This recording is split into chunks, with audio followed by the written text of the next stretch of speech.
you would like to get your song reviewed, dear listener, there's the filthy capitalist option. As Sori says, 125 gets you straight to the head of the line. You don't have to be a part of the alliance. You don't have to be part of the group. Wait a minute. And the biggest thing is you don't have to wait. You hop, skip, and jump right in front of everybody. 125 gets you there. You do that 3 times, and you get mashed down to the $75 rate for perpetuity. Yes! Also, there is a band review option.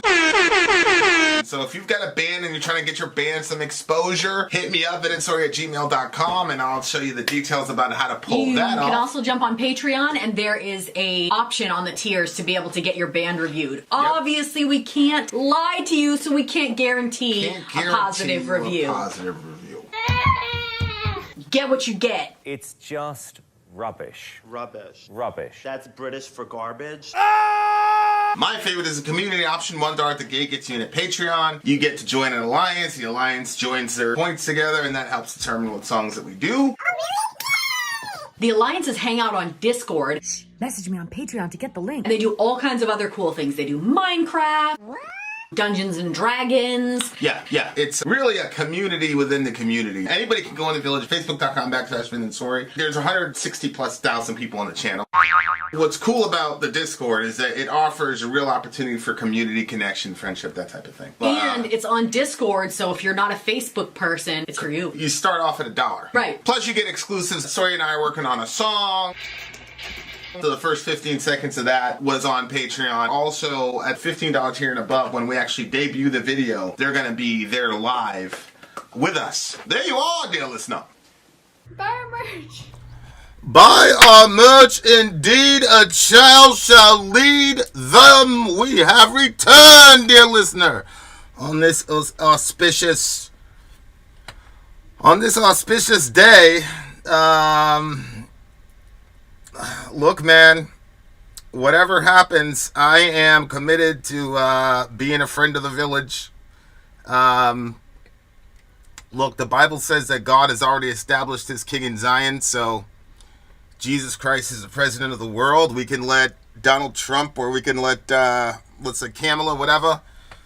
They can claim to be the president or whatever, but Jesus is the ruler of the kings on earth and queens, inshallah. I don't know how I want to play today. I'm going to play today like a regular thing. Nick got us some really cool songs to rock out and jam to. I'm not going to talk about the situation, the elephant in the room, because technically we're supposed to be in a Halloween mode. And so I've looked at the song lineups. So I'm like, okay, like, I don't think this could get off the rails, but I haven't seen the lyrics for. I think I know the lyrics from one of the songs. So anyway, that's that. If you need to ventilate about whatever's going on, we're here as a community for you, so you can ventilate. I would just ask everybody in the audience. You guys know how emotional this has been for everybody. I just ask you guys to show each other some grace.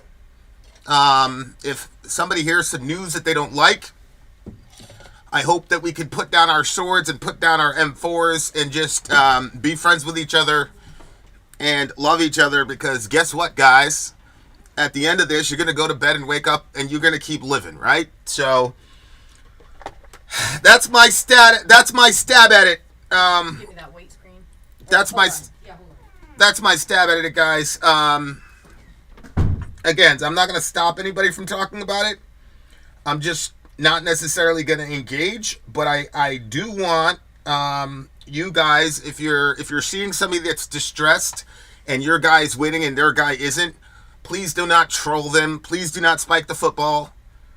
The things that are going on at the election level and the things that are at stake are important to everybody, and everybody's passionate about them. So I would just kindly request that if somebody does express themselves that way here, that you don't spike the football or try to salt their wounds and say, do the ha-ha thing. We're here for each other. At the end of the day, they're Americans, we're Americans, right? So that's how I feel about it. Again, if you want to ventilate, do so. I'm going to try to keep it about the metal, Maybe we can get each other a little break from this stuff, but I know it's impractical to tell you guys, don't talk about it, blah, blah, blah, blah, blah. Like, the entire purpose of metal is self-expression. And if this is not something to express yourself about, I don't know what is. I'm glad when people are emotional about politics and politicians because it means that they really love their country. We know that the politicians don't love us. But when I see so much passion on both sides, I say, okay, we're in good shape still because people still care. And this little experiment, hold on, guys, give me 1 second.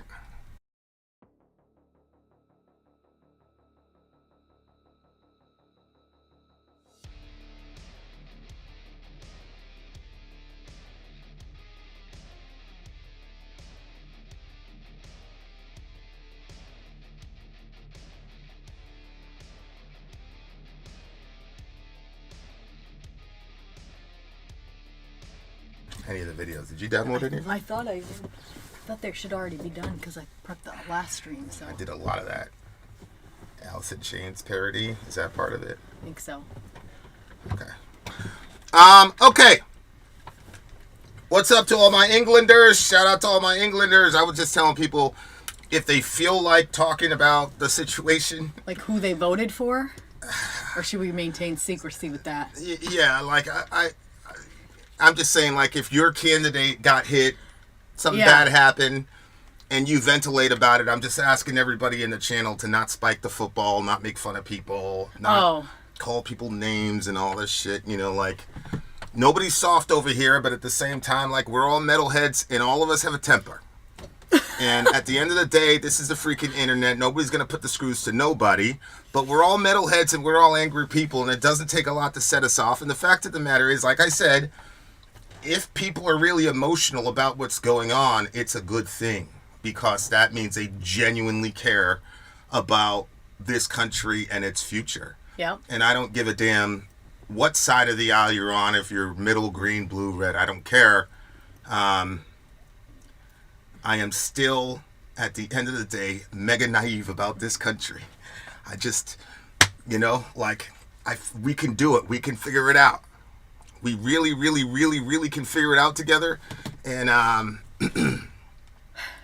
and we're metalheads, so the music is going to bring us back together. Okay, so I'm not going to center much on politics. That doesn't mean you can't, but guys, maybe this is a welcome distraction, right? Okay, so let's pull that up. Does Nick have anything for the intro? Everybody, shout out to Nick. Shout out to DJ Nick 22. Got us this wonderful thing. You know, we were supposed to do this, I think, actual Halloween night, right? Yep. And the homie never showed up. We were like, yo, is he okay? Blah, blah, blah. Because Nick's always on point when it's his day, you know? Turns out, I don't even know if Nick wants us, but Nick was helping his mom out. They were bombarded. They were bombarded by the kids in the street. He was helping his mom out with the trick-or-treaters, actually making the night good for actual human beings on terra firma. So shout out to Nick. Nick did exactly what he was supposed to do. Mm-hmm. You got to put us and the villa, all that shit, you got to put us second and third and ninth to the people that God puts right in front of you. So shout out to DJ Nick for that. That's a real boss. Plus, we always want the sons helping out their mamas. That's a real boss move, big bro. For real, for real. All right. Does he have... I'm just waiting for you to... Do you read anything? All right. Okay, you guys. Let's see. I mean... Okay, this is the Halloween Haunts stream, yes, as Vinny said. All right, so stop. Do me a favor. Put it at timestamp 355 for the timestamp for the first song, right? Or you're just going to do the intro? Well, usually that's what you do. You don't have me do but that's fine. I don't care. You said 1355? Yeah, I wanted people also to be able to see his little intro thing. Yeah, I agree. Okay, can you read that name there? Krzysztof Penderecki. Threnody for the victims of Hiroshima. Whoo! Not going to get political. This song is a musical composition played on 52 string instruments, including violins, violas, cellos, and double basses. It was written in 1961 by Polish composer Krzysztof Penderecki. Threnody is a song or a poem of mourning and as a memorial to the dead. This haunting piece sends shivers up and down the spine no matter how many times one listens to it. Oh, okay. Let's check it out. All right, guys, here we go. Song numero uno. Let's do it. Go.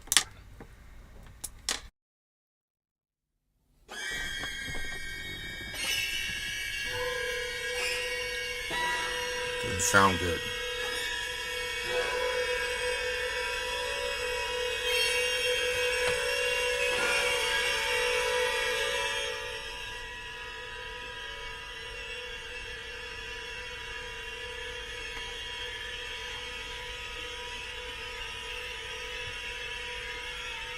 Wow, this is...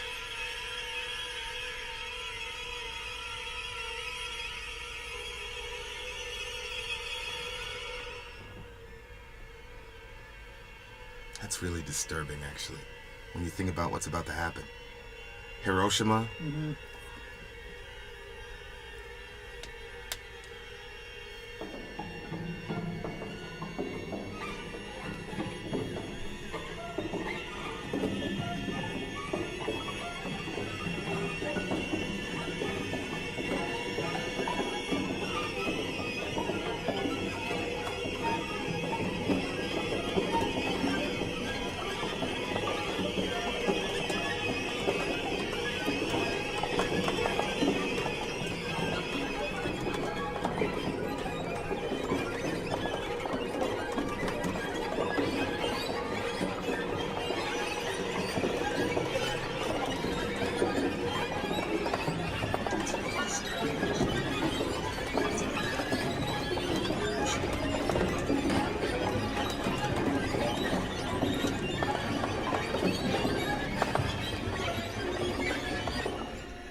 What is that?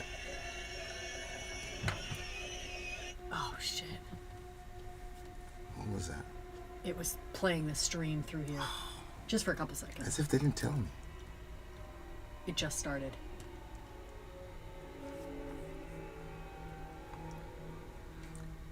They should have had this in that Oppenheimer movie. Yeah. That would have been crazy.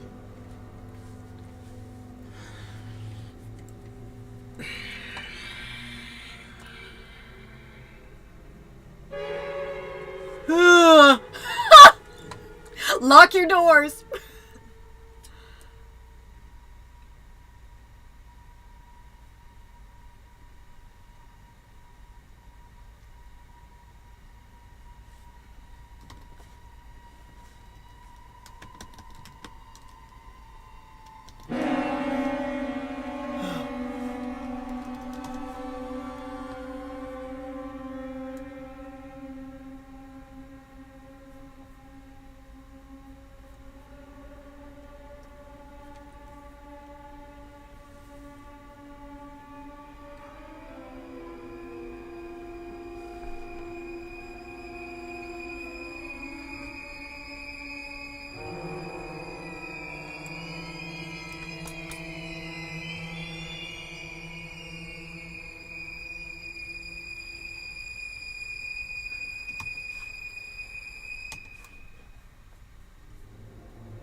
I was prepared for that one, damn it.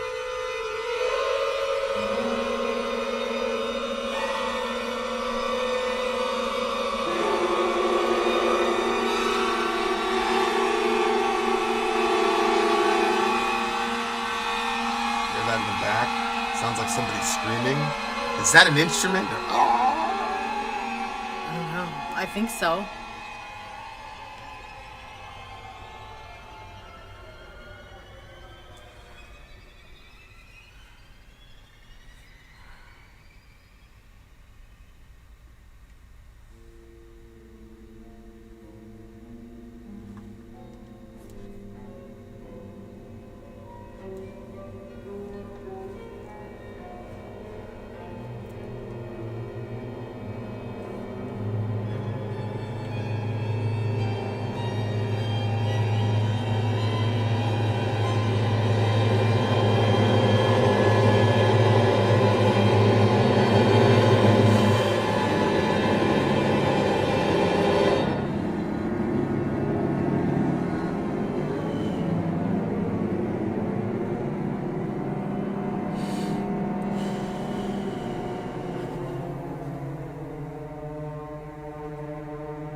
Ooh.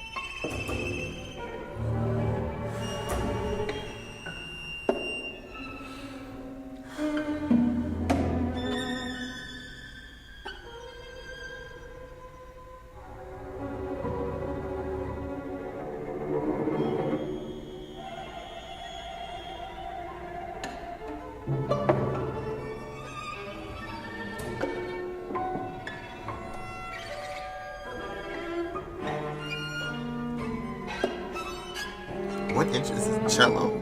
Violin? Viola? Viola. Double basses. 52 string instruments. Holy shit.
That.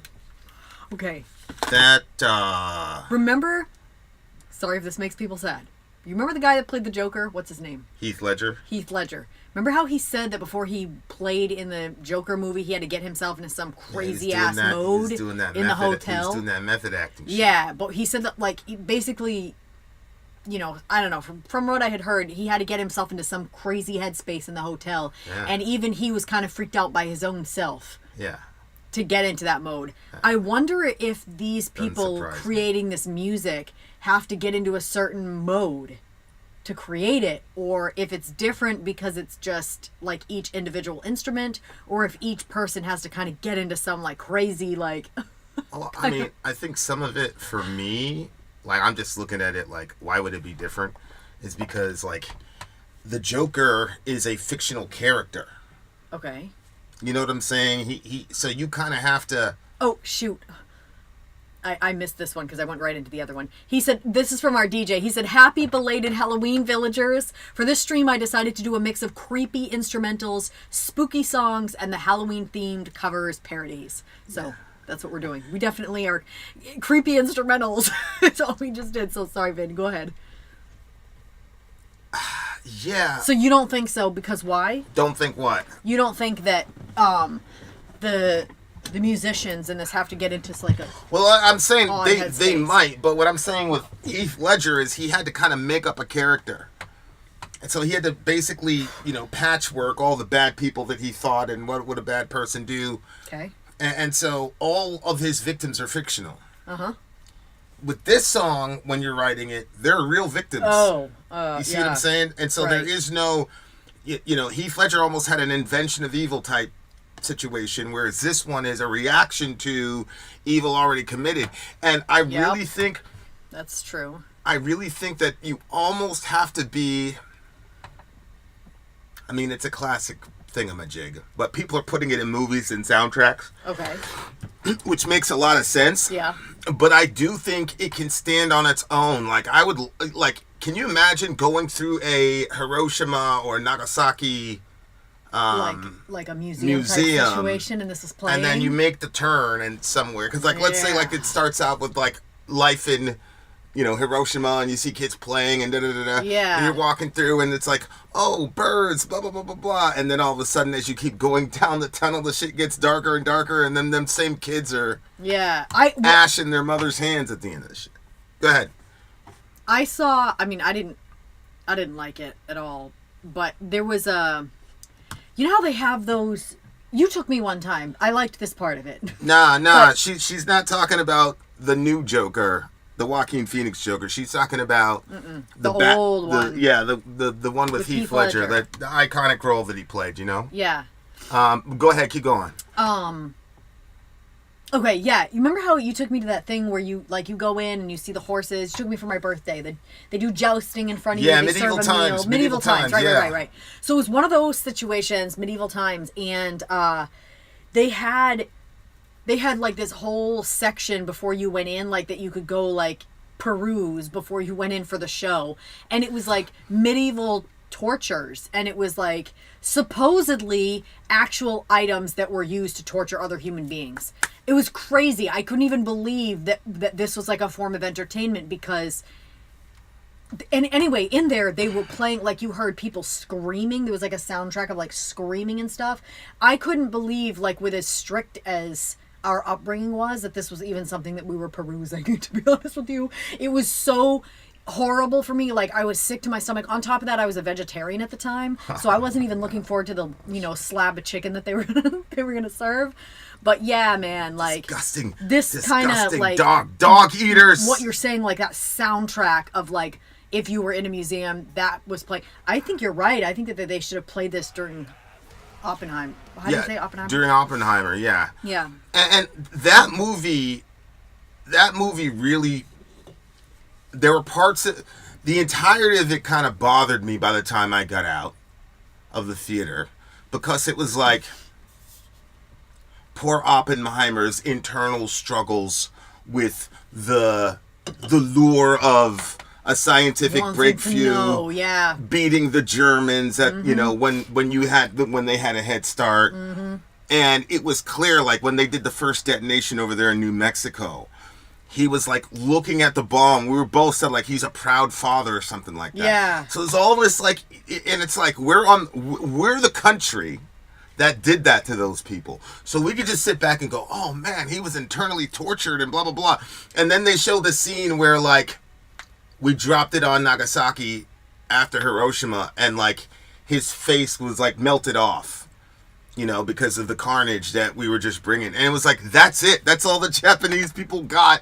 The Japanese people were basically another kind of line in the train of, oh my God, poor Oppenheimer. You know what I'm saying? Like, it was a very, like, I look at the movie, I'm like, how would I feel if I was a Japanese person here? You know what I'm saying? And like, Yeah. It's Yeah. a crazy thing. I remember walking around talking about it. Like, yeah, we should have dropped the bomb on them, blah, blah, blah. Like, now I look back like, yo, we were crazy, especially after 9/11, man. That government completely took advantage of us, bruh. they took all that energy. But if we were being biblical and following the teachings of Jesus, we wouldn't have got sucked into it, because we're supposed to love our neighbors like we love ourselves, and we can't even, like, you've seen people, like, somebody says something sideways to their kid, they what? Yeah. And your kid was acting like a hoodlum. Yeah, you know what I mean? Like, and somebody said, Jesus, you know what I mean? Like, you acting like a hoodlum. We can't constitute any sort of, but man, the way, yeah, I see what you're saying. I felt the same way when I was watching it. But yeah, this soundtrack was crazy, bro. Like, you felt like, full disclosure, I do not act when I'm listening to these songs, and I do not act when I'm watching shows and movies with Vinny. We were watching, well, we're probably not going to say, we were watching a show the other night, and like, I was completely into the show. Had a terrible jump scare. It was like, wasn't even that crazy of a jump scare now that I look back. Well, like, terrible somebody for got you, caught, yeah. And anyway, like, when it happened, and you like, know, we're in the wee hours of the morning. It's like 3 o'clock in the morning. It's 3 We o'clock got in the neighbors, and I'm like, ah! I always look at him, I'm like, sorry, Vin. I'm like completely into this thing. So even in this, like, I actually held myself back because it was like one part that I was like, ah, but it was like, and I was like pulling myself backwards. No, I forgot the name of the movie. None of you guys liked it, but it was a movie about these airmen and all this, and I think it was like, I forgot the name of it. But anyway, there's this clock in the background throughout the entire movie. Oh my god. They underlaid this clock through the entire movie. And people were like, like it got mixed reviews, but it added... Do they go inside of like a clock time thing? Or is that another movie? Yeah, it was another. It wasn't a supernatural, it was a World War II type thing, and they were stuck. That's the one that starts out on the beach? Yes, that one. Oh, yeah. And there's like a ticking clock the entire, almost, I don't know when it starts. It probably starts right at the beginning, but like this reminded me of that because you got no relief. Mm-mm. Like I took a sneak peek and I looked at the 50% mark, and I'm like, okay, we got 4 minutes left. I'm like, I see what this guy did. He did a horrible intro to really fuck us up, and somehow he's gonna bring some beauty in there, and I'm gonna think about the beauty of these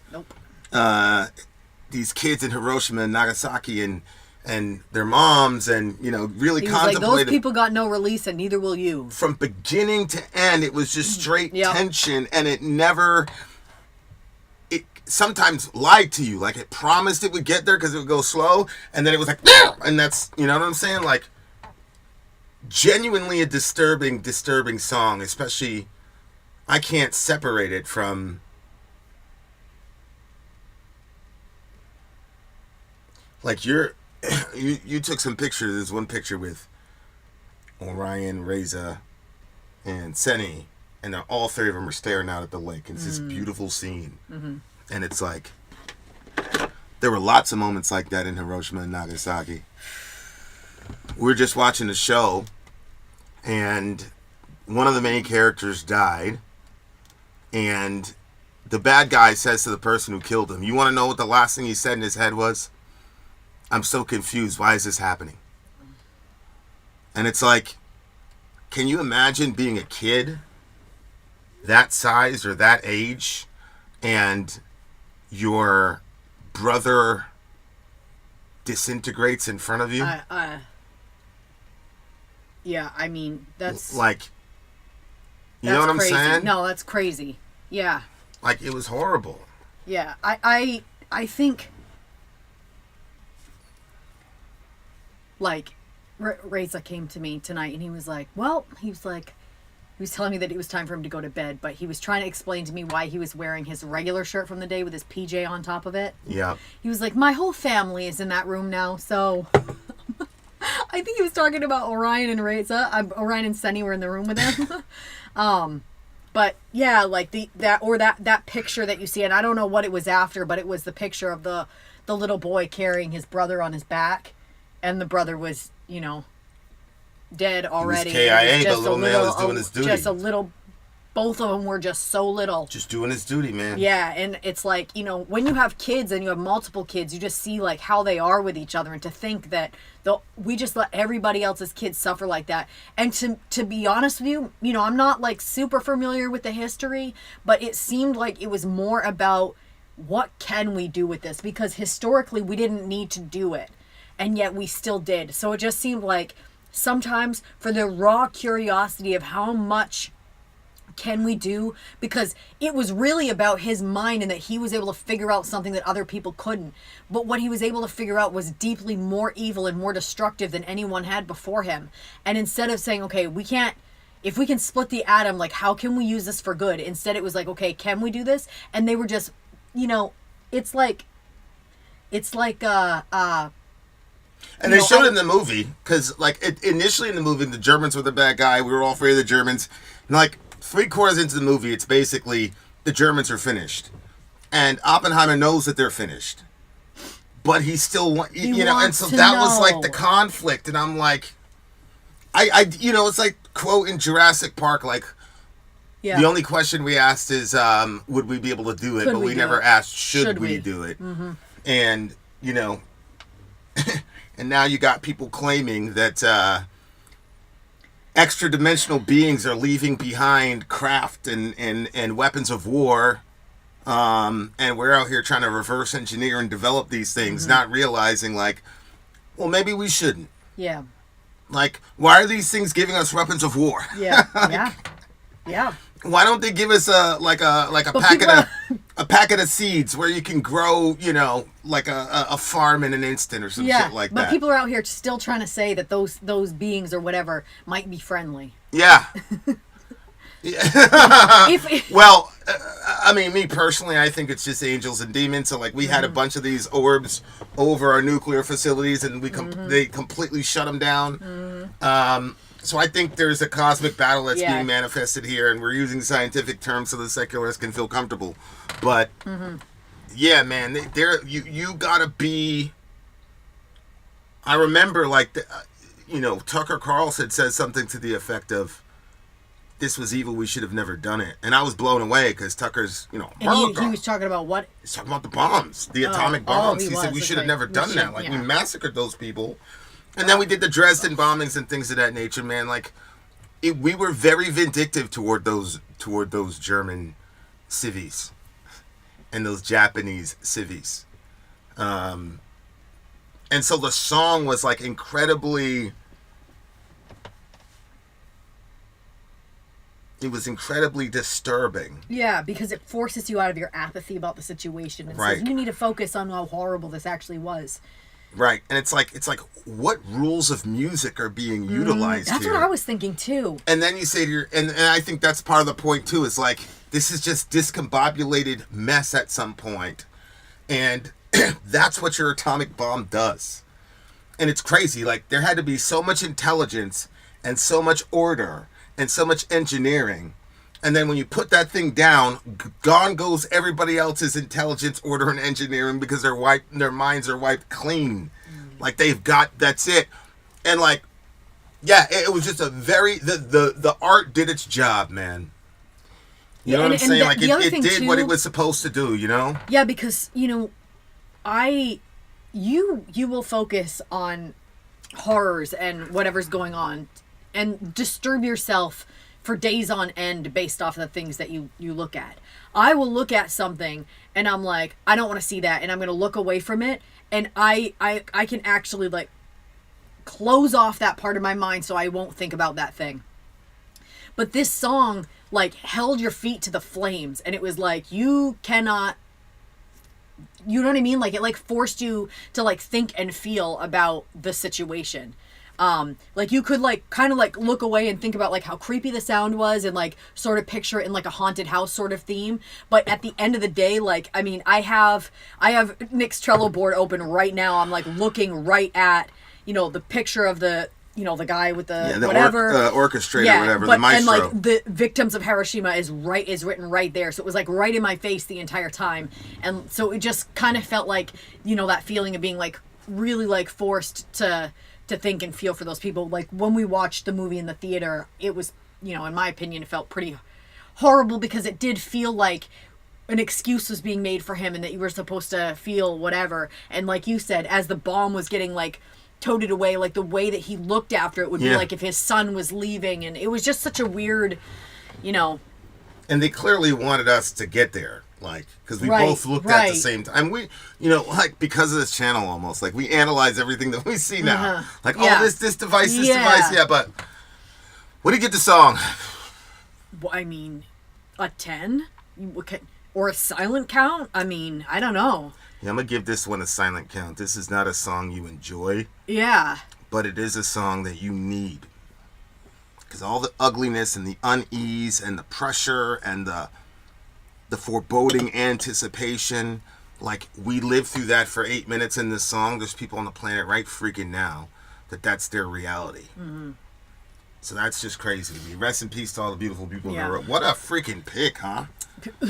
Risky first pick. Yeah, man. Wow. Boy, okay. That boy DJ Nick No Play. Look at this. Look at this psychoactual here. Their shadows were burned into the ground. I didn't even know that was possible until I saw a documentary on this subject. Why does that even happen? Probably because of the radiation basically worked as a Xerox. Their body, like, their body was there for a second when it was, and so that mark didn't make it up. So it's like where the stuff didn't hit, Well, and then their body disintegrated. It was like that. Radiation is light poisoning, essentially, right? And so it's like, it basically worked like a snapshot, like of a picture, and it. Oh my God, that's really horrible. But to Ian's point, like the power in one atom, you know what I'm saying? And the idea that all these atoms kept themselves together and didn't blow us into smithereens. Like, that's a pretty good record. That shit's been going on for millions of years, apparently, and no atom on Earth ever went rogue and blew us up. Yeah. Okay. All right. I'm looking at it, so if you don't want to see it. All right. Okay. We will be on the other side of the break. Thank you guys for coming along. Holy shit. Vin out. That's crazy.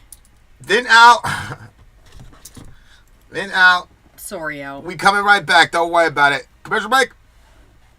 I'm Vin. I'm sorry. If you would like to get your song reviewed, dear listener, there's the filthy capitalist option. As Sori says, 125 gets you straight to the head of the line. You don't have to be a part of the alliance. You don't have to be part of the group. Wait a minute. And the biggest thing is you don't have to wait. You hop, skip, and jump right in front of everybody. 125 gets you there. You do that 3 times, and you get mashed down to the $75 rate for perpetuity. Yes! Also, there is a band review option.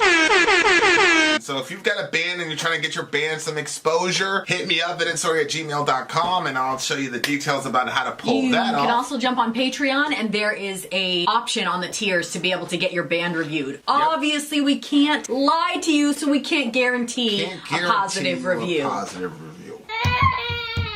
Get what you get. It's just rubbish. Rubbish. Rubbish. That's British for garbage. My favorite is the community option. $1 at the gate gets you in at Patreon. You get to join an alliance. The alliance joins their points together, and that helps determine what songs that we do. The alliances hang out on Discord. Message me on Patreon to get the link. And they do all kinds of other cool things. They do Minecraft, Dungeons and Dragons. Yeah. It's really a community within the community. Anybody can go in the village. Facebook.com/Vin and Sori. There's 160,000+ people on the channel. What's cool about the Discord is that it offers a real opportunity for community connection, friendship, that type of thing. And it's on Discord, so if you're not a Facebook person, it's for you. You start off at $1. Right. Plus you get exclusives. Sori and I are working on a song. So the first 15 seconds of that was on Patreon. Also, at $15 here and above, when we actually debut the video, they're going to be there live with us. There you are, dear listener. Buy our merch. Buy our merch indeed, a child shall lead them. To buy our merch. Yes, dear listener, yes, dear listener, yes, dear listener. Halloween Haunts stream. Halloween Haunt Stream. As it's affectionately known. As it's affectionately known. Yes, we have Goblin up next. And wait, how would you say this? Suspiria. Suspiria. What's it called? Goblin? Goblin is the name of the band. Goblin are an Italian progressive rock band formed in 1972 and are best known for their film scores. This particular song is a theme from the supernatural horror film Suspiria. Is that what you said, Suspiria? Suspiria in Latin and Italian means sigh or sighs. Ooh. Oh. I'm going to use that. This track has a very fitting eerie vibe to it and makes you feel like you're in a creepy old house. All right. Let's check it out, you guys. Goblin, Suspiria. Let's do it. I think we actually have lyrics for this thing. Did he say he had lyrics? He usually posts the lyrics underneath, but he didn't, so. All right, here we go. Hold on. Let me get these lyrics right here. All right. Goblin, let's do it. Hold on. Let me turn off my band real quick. Do you timestamp this joint? Oh, I did not. Give me that timestamp. Do 45 even. Okay. Let's go. All right, guys. Here it is. Goblin Suspiria. Let's do it.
sounds like Christmas and Halloween. Yeah.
I think it's coming.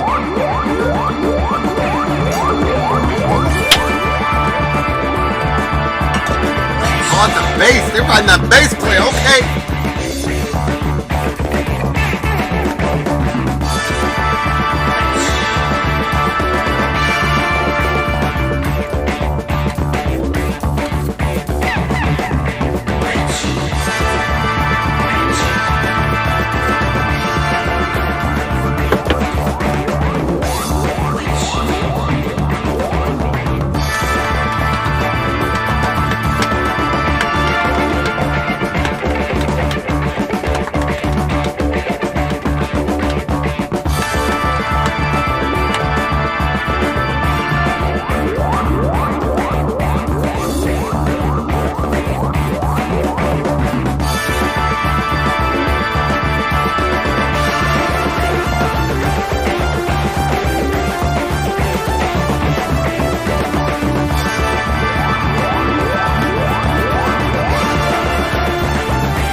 Rush. That's some Rush influence. Don't tell me it ain't.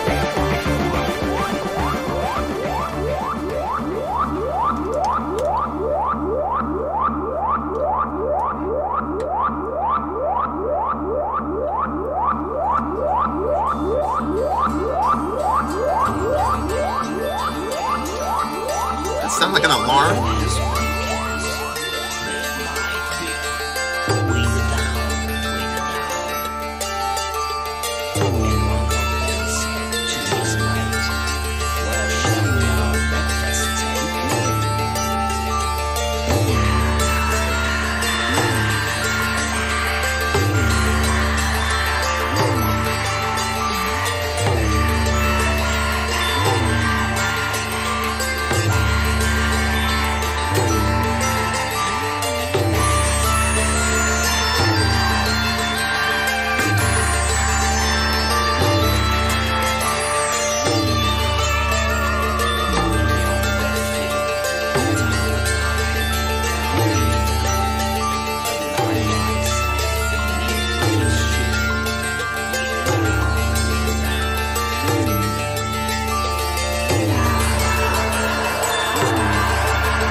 If Michael Myers could play the flute for real. Lyrically, I got this lyric thing from a chat, and I think he was 90% right. Yeah, I think so too. He's like kind of whispering it. Although I am not certain that the lyrics were very important for this band to come across. It looks like the sound and things of that nature. Yeah, I agree. This is interesting. How long was this song? 6 minutes. there was a distinctly Halloweenian feel to it, Yeah. but it was also Christmassy, especially when they came in with the synth. Yeah. I am so confused by how I feel about this song. Go ahead, continue. It's funny because it made me think about the women that got, the Salem witch trials and stuff like that. Right, because it said witches there or whatever. Yeah, I think it's because it said witches, and also because, like, the song itself, it didn't disturb you like the other song that we just listened to about Hiroshima. So it kind of like, this one had a sort of like Halloween-y, sort of more playful sound to it than it did like a really horrible sound. But I think the concept of people just being able to accuse somebody of being a witch and then other people to like, didn't we hear a song where like there was somebody that had like, they sexually assaulted the girl and then they accused her of being a witch, and so it was just a way for them to just take and use this girl and then kill her off. Yeah. But do it legally. Right. So like that sort of idea and concept, and when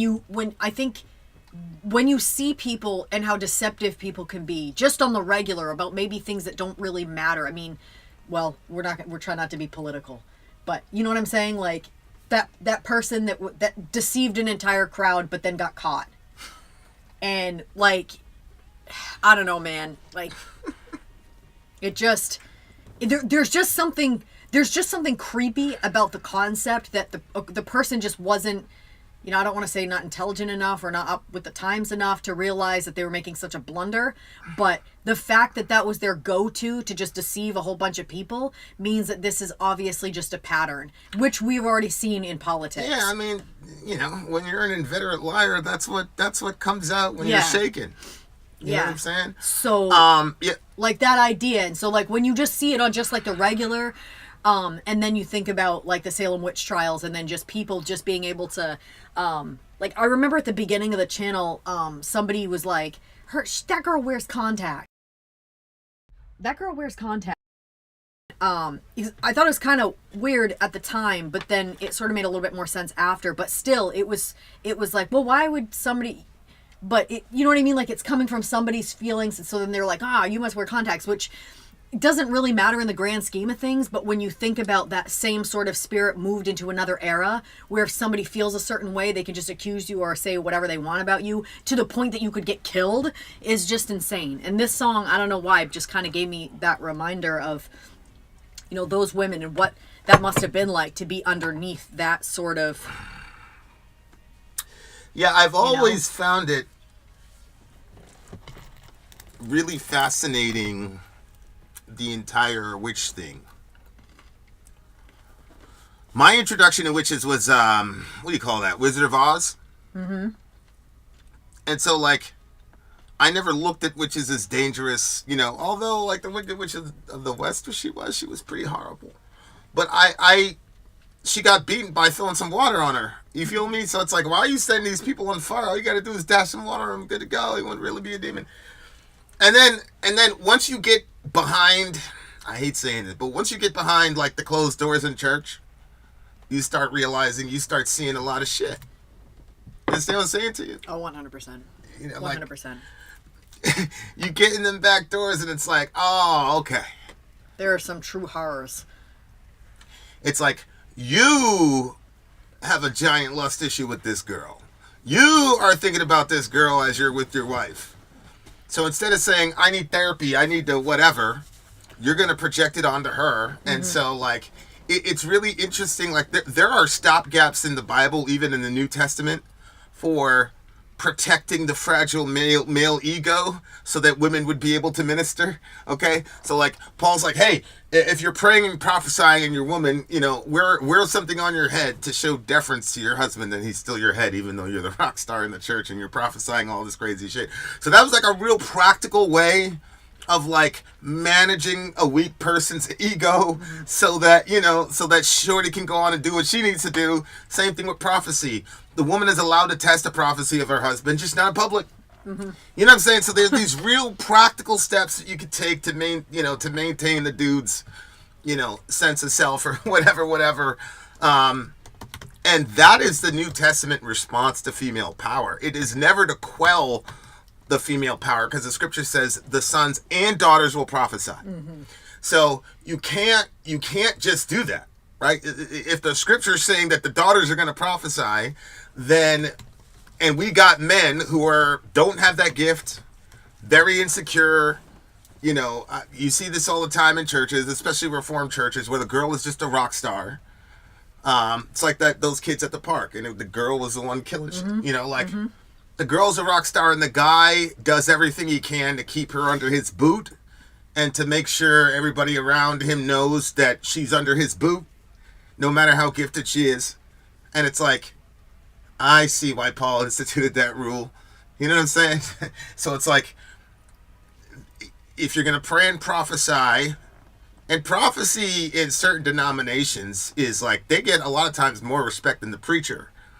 And so that's a pretty weighty responsibility. And so when you have a woman that's, you know, you're particularly gifted, and you were the most gifted I've ever seen with it. But Shorty was coming up, you know what I'm saying? She was coming up, you know, but her mate was not, he wasn't like that. You know, so there was a lot of like insecurity type, you know what I'm saying, type of situation. And I think we all handled it. We handled it pretty good, but we're much younger, you know. But our fathers, man, like, I don't really truly believe that these dudes genuinely thought that these girls were witches. I just think that they couldn't get over their own lust issues, or they couldn't get over. It's easier to say somebody's been bewitched than to say that they're actively... That I'm a lustful motherfucker. Yeah, they're not working on their lust issues. Correct. And we love to put it on... We love to put everything on the victim, exactly. So, like, they worked with spells they cast. They might be weighted down. As far as I know, I don't really know much about pagan, especially North American paganism. But the individuals called witches at that time, this is what I heard from somebody, I don't know if it's true, but the individuals that were called witches at that time in Salem and all that shit, they were basically medicine men, right? They were basically medicine men and women. They would be able to combine herbs and spices for whatever your ailment was and all the rest of it. And sometimes you would cross over into, you know, hallucinogens, etc. And there is a embargo against that in the Bible, but nobody suggested to get the death penalty in the New Testament over that shit. So it's just like, it's crazy. Like, dudes will do anything to not hold themselves accountable. And a lot of times, women in these churches, they'll also turn on the girl. Yeah. Because they feel massively insecure. This girl is beautiful, very shapely. You're not, whatever it is. And now so it's like they're both looking at this girl, and it's, you know, anxiety in one and stress in the other, and all the way. It's just a horrible way to exist, man. I don't know how couples like that make it and shit. The solution is murder. Let's kill this girl. Yeah, ultimately. And I really do, like, especially relative to some political causes that I'm not going to mention, but I definitely believe, like, these dudes have articulated murderous intention toward women under certain circumstances. You know what I'm saying? And so it's like, you almost have to fight two battles as a pro-lifer. Like, you got one side that wants to kill babies, and you got the other side that wants to kill women.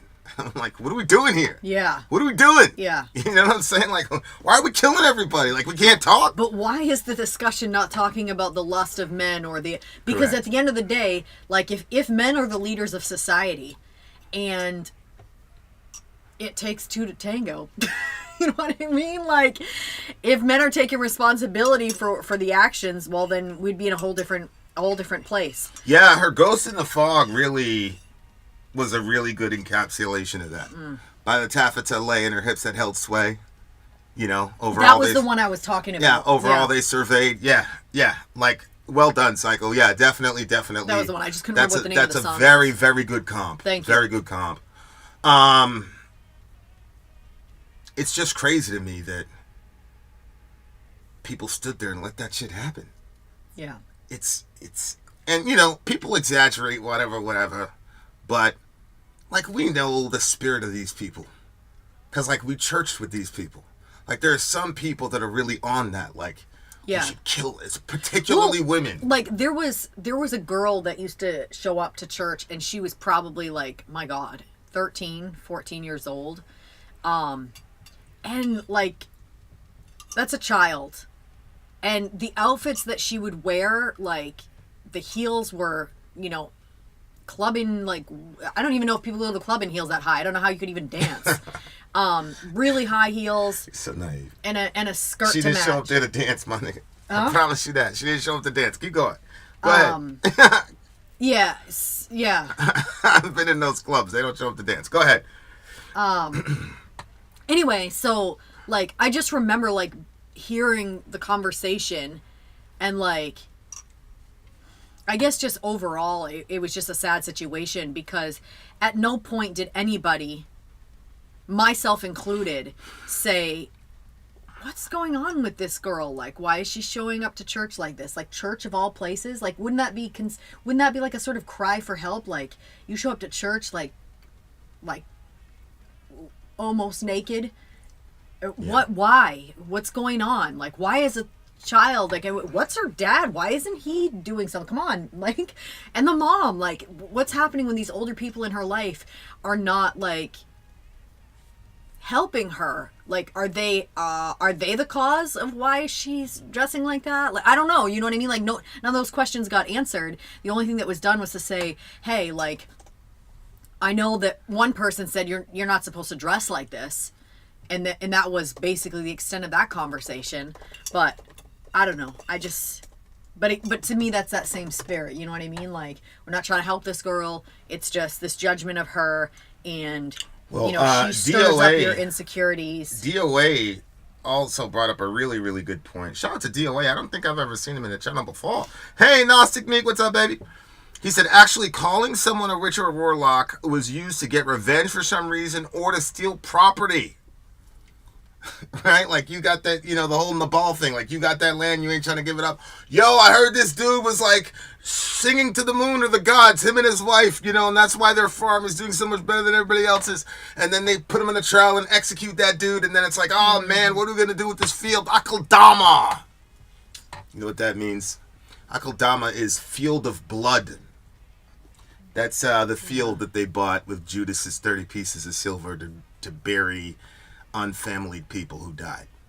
It became a mass grave. So, Akeldama means, you know, field of blood that you buy with blood money, basically. You know what I'm saying? And, like, that's really what happened. Like, these guys, you get these people out of the way. Now you got farmland, you know? You can't let the shit go to waste. Somebody's got to inherit it. You know what I'm saying? Same thing with certain people. You know, they're killing thousands of people, doing all types of crazy shit, and then you got grandparents talking about beachside homes in that area. Already talking about displacing those people. Shit, crazy, boy. Anyway, crazy song. I like the, how do you say that? Suspiria? Is it how you pronounce it? Yeah. Suspiria? That's a man. that's Rest a really in peace pretty to all the word. To all the men and women that died in such a horrible fashion, man. Come on. And you know, I'm not gonna say. May we learn the lessons. I'm not gonna say the people that did that were not Christians. They were absolutely Christians, and we're not gonna do the whole, oh, no Christian. No, they were Christians. You can't tell me the entire state or all those people participating were false converts. These people had slaves as well. So you can't tell me these people weren't Christian. It was definitely our team that did that shit to people. And, you know, surprise, surprise, it's just regular, fleshy,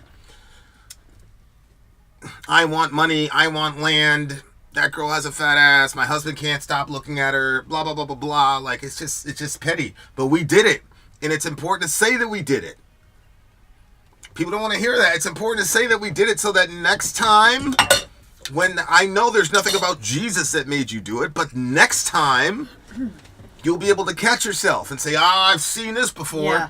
So if we just keep offloading it and saying, these weren't Christians, then it's not gonna, we're never gonna learn. We gotta learn. Mm-hmm. It's like, okay, well, who are the modern day witches? What is the pattern? Who are the people we demonize? Who are the people that we threaten to kill? Like, these are all, like, if you don't if you do not understand that, then you're in for a rude awakening when you're looking at history for sure. My brother showed up at church with a machine head tee and an F it all big yellow letters in the back. He knew he was on. If you would have come to our church back in the day, I'm like, yo, play some of that for me, bro. Is that drop D? Is that drop D? Yeah. What do you get the song? 7.5.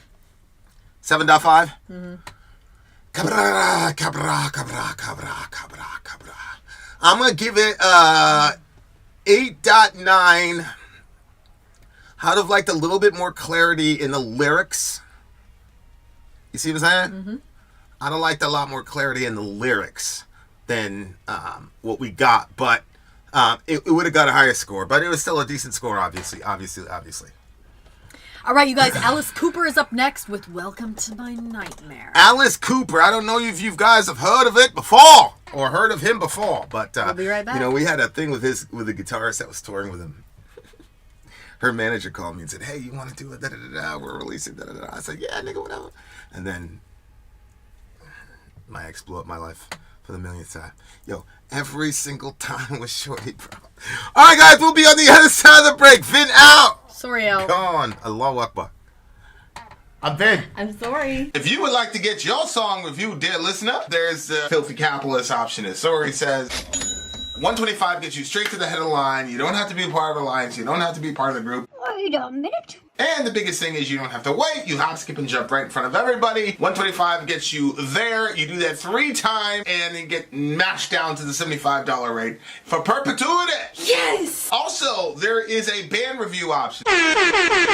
So if you've got a band and you're trying to get your band some exposure, hit me up at insori@gmail.com, and I'll show you the details about how to pull that off. You can also jump on Patreon, and there is a option on the tiers to be able to get your band reviewed. Yep. Obviously, we can't lie to you, so we can't guarantee a positive review.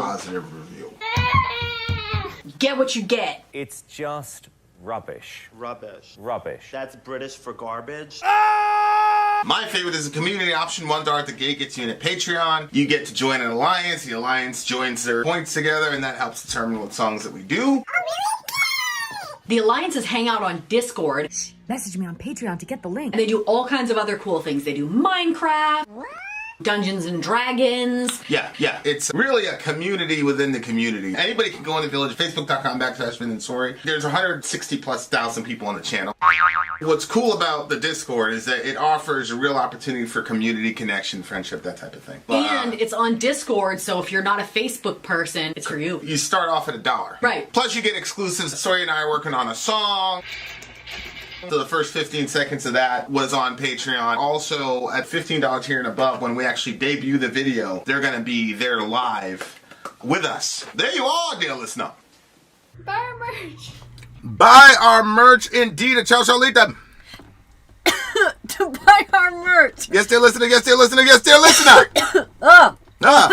Alice Cooper is up next on our Halloween Haunts stream. Yes, sir, for the big homie DJ Nick. Yes, sir, Bob. Alice Cooper, Welcome to My Nightmare is up next.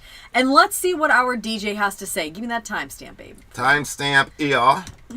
Put it to 1:10 and 20 seconds. All right. He says, this is the title track off of Alice Cooper's first solo album following the breakup of the Alice Cooper Band. Released on February 28th, 1975, Welcome to My Nightmare is a concept record that tells the story of the nightmares of a character named Steven. The title track basically functions as a prologue for the ensuing psychosis. Steven continuously falls deeper into...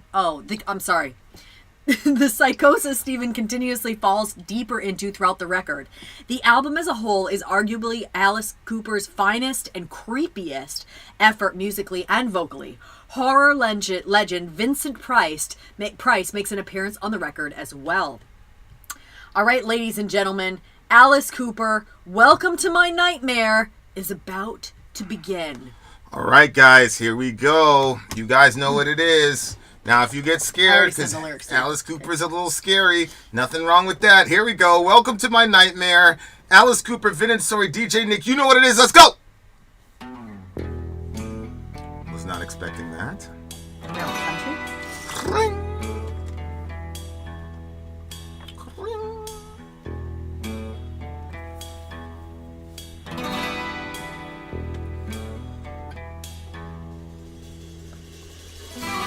Welcome to my nightmare. I think you're gonna like it. I think you're gonna feel you belong. A nocturnal vacation, unnecessary sedation. You wanna feel at home, 'cause you belong. Welcome to my nightmare.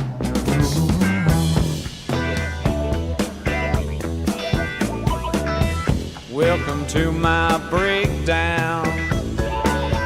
I hope I didn't scare you. That's just the way we are when we come down. We sweat and laugh and scream here, 'cause life is just a dream here. You know inside you feel right at home here. Welcome to my breakdown. Oh no! Don't say it, bro. You're welcome That to boy's my hurt. nightmare, yeah.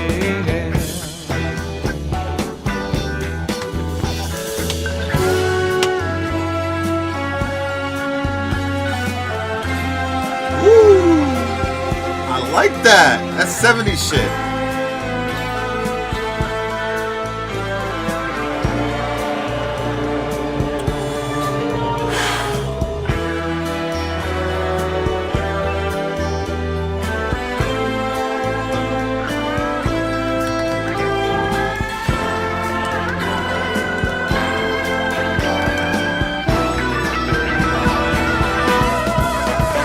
Woo!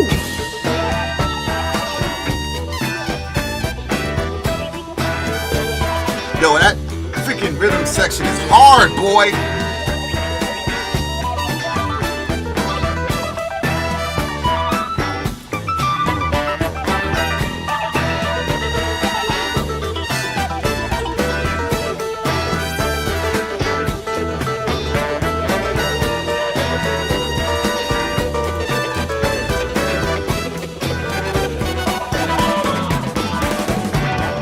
Welcome to my nightmare. I think you're gonna like it. I think you're gonna feel you belong. We sweat and laugh and scream here, 'cause life is just a dream. You know inside you feel right at home here. Welcome to my nightmare.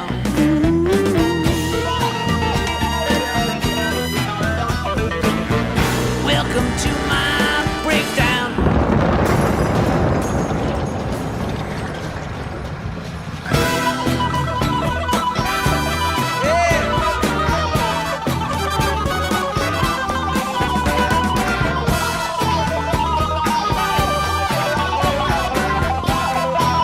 I like that.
That was like a little mix of jazz and country and nightmare.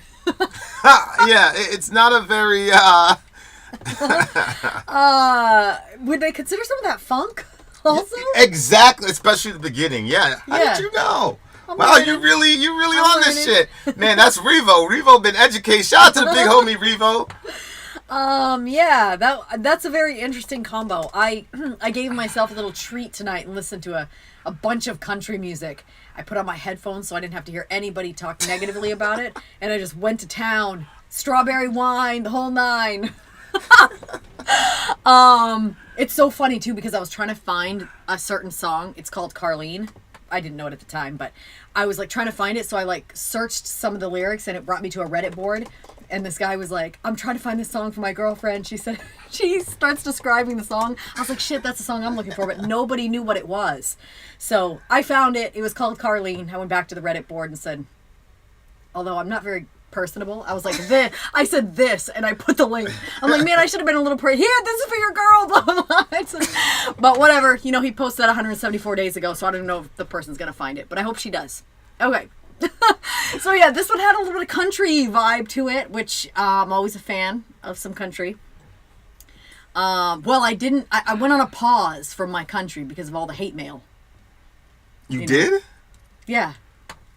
It's like when you sit down to eat something and somebody says, ugh, you eat that.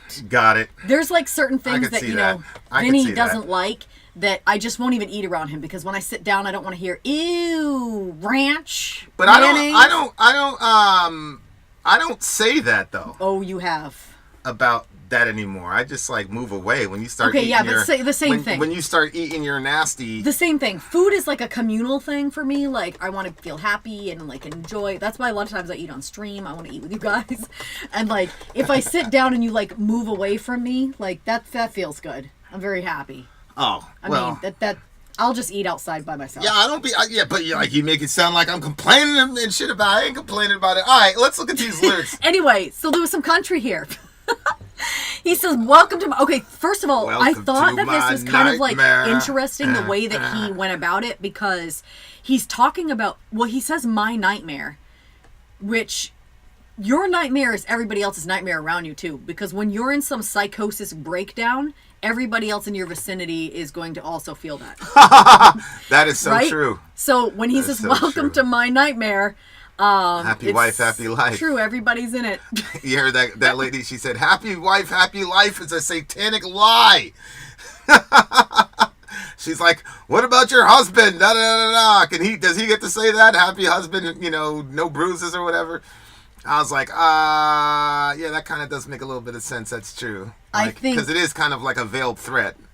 You know what I'm saying? Because it's like happy wife, happy life. That sounds to me like an offer you can't refuse. You see what I'm saying? Oh, the way that I always have seen that used is terrifying. when the man gives her exactly what she wants and then they all like, happy wife, happy life. Well, yeah. In other words, I did not take it the way as a threat. I took it as, I just gave her that and I know I'm going to have a good night. So I didn't see it as a threat. It was like one of those guaranteed good night for me sort of like, and then because they always like look at the other guy and say it, but Well, I could see it as a veiled threat. But yeah, you never been that kind of wife though. You know what I'm saying? That you know what I mean? Like what? You've never been like where you could live it out as an actual threat. Oh. Like with most women, it's a veiled threat for sure. For sure. Especially the way I see when women use it, it's very interesting.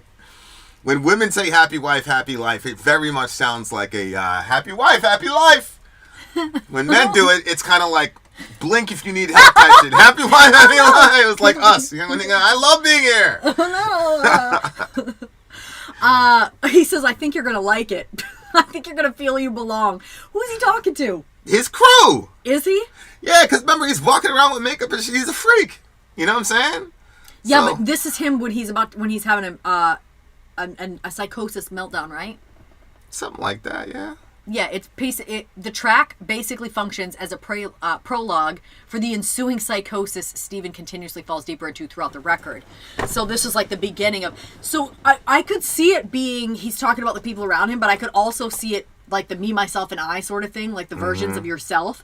So like... Because I think that I think that all of us, like, untapped, like, probably could be like, there are versions of me or parts of me that are like really nice and kind, and then there are other versions of me that are like not like that. And there are like, it, you know, some people, I think that people like experience different versions of themselves where, you know, there's certain days where they're like, I wasn't about to have it. Okay, well, why that day were you not about to have it, but another day you were? You know what I'm saying? Like, because there are certain versions of yourself that are more front-facing on certain days, depending on sleep or other things that go on in your life or whatever. So I don't know if he was saying, like, talking to himself, like the darker side of him is, like, bringing, like, the part of him that wants, like, some positivity and try to, like, stay out of the psychosis. He's like, you know what? Welcome to this nightmare. You're going to like it here. I don't know. Unnecessary sedation. I don't know if that's like the medication that he's, you know, on. Yeah. Yeah. But he's also telling the kids, like, welcome to my breakdown. Well, it's like the kids are saying unnecessary medication too, because they're singing along with it. So like that kind of like, you know what I'm saying? Like, holy hell, that's some dangerous shit to say, my boy. We sweat and laugh and scream here. Because life is just a dream here. Okay, so life is just a dream here part also kind of stuck out to me because he's saying life is just a dream. That could be like normal life is just a dream, but I kind of took it as like when somebody is not feeling mentally healthy or mentally well and life doesn't feel real.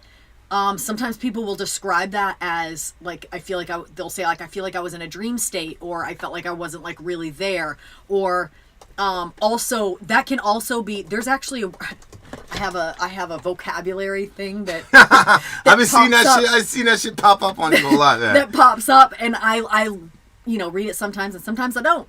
But today this one came out, but I screenshot it because I thought it was kind of interesting. And the screenshot didn't save. Any day now. I was in the middle of driving and listening to music. But anyway, basically, it was like the sort of like what happens to you as you're like, if people are on like certain medications or certain drugs and stuff, and like how it affects their mind and their actual like outlook on life. And so I wasn't sure if that was kind of what he was talking about when he was saying like it's a dream, life is just a dream here. Like maybe he had entered into that space where life wasn't feeling real. There was this sort of like fakeness to it. And remember that guy, I mean the pilot friggin' that almost killed all the people. This was like within the last 6 months, or I don't know, my time is like really shitty. Yeah, within the last year. Yeah, he had taken some mushrooms, and then like it was supposed to be like, I guess he thought he had enough time. He said he took it, you know, a couple days before or whatever. I don't believe that. I think he took it before he went on the plane because I think he thought it was going to be fun.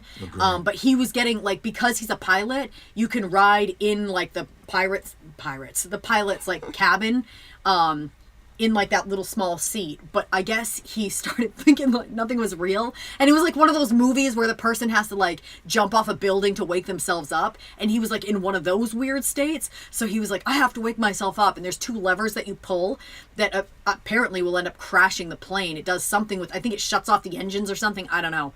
But he reached up and pulled those things. Luckily they were malfunctioning, and so people did get back down to safety, but his intention was to pull those, which would have killed everybody on the flight. Yeah. But he was explaining that he didn't feel like he was, like he thought it was a dream he was trying to wake up from. So like that sort of... Yeah, and he was on like that Inception shit. Yeah. Because, you know, Inception, remember that the wife, like, she's like, I got to jump off this building because then it'll bring me back to the real world or whatever. Like, he was on that shit. Yeah, that's what I'm saying. Like, so yeah, that's crazy. When he's saying, like, like the welcome to my nightmare, and then he talks about, because life is just a dream here, it could be that life outside of that psychosis is just a dream he'll never have. Or it could be, like, life is just, like, he is living a dream and that is his life. Because he's so disconnected from reality. I'm listening to this thing right now, and it's actually pretty interesting, but he seems to be making a connection with like care for your soul, and when you don't care for your soul, like as in like how a nurse cares for a patient, like if you don't take care of your own soul like that your soul will kind of like react out and like do different things that you're like, why am I like this? And it's actually because there's certain things that you have to do to take better care of yourself. And he was even describing it as like, you know, like Jordan Peterson once said, like, wake up in the morning and make your bed. brush your teeth, comb your hair. Like, some people haven't shaved in a really long time, and it's not because you like having a great beard. It's because you don't want to take care of yourself. And like, the idea of, like, putting that much, effort, but, like, take some time to, like, care for yourself. It's really, really important. Brush your teeth, take care of yourself, love yourself. So, yeah, like, that kind of, I don't know. I thought it was I did not expect the sound of this song at all. No. That totally threw me for a friggin' loop. No, it was really, really funky. Yeah. Really funky. Yeah. But definitely, inside you feel right at home here. See, that's why I think he's actually talking to the versions of himself that are kind of like bifurcating and splitting off before he's like spiraling off into psychosis. But it could be that he's talking to all the other people in those situations, or his like little crew of whatever. But his little crew of what? Like basically, his minions? Yeah. His fans, yeah. Yeah. Yeah, Nick is saying he did some crazy shit. He used to hang himself on the gallows. He used to behead himself at the concerts. Huh? Like, he would bring like these instruments of execution and, obviously not really kill himself, but you know what I'm saying? He was on that Marilyn Manson shit before Marilyn Manson. That's the idea. Yeah, okay. You know what I'm saying? Yeah, okay.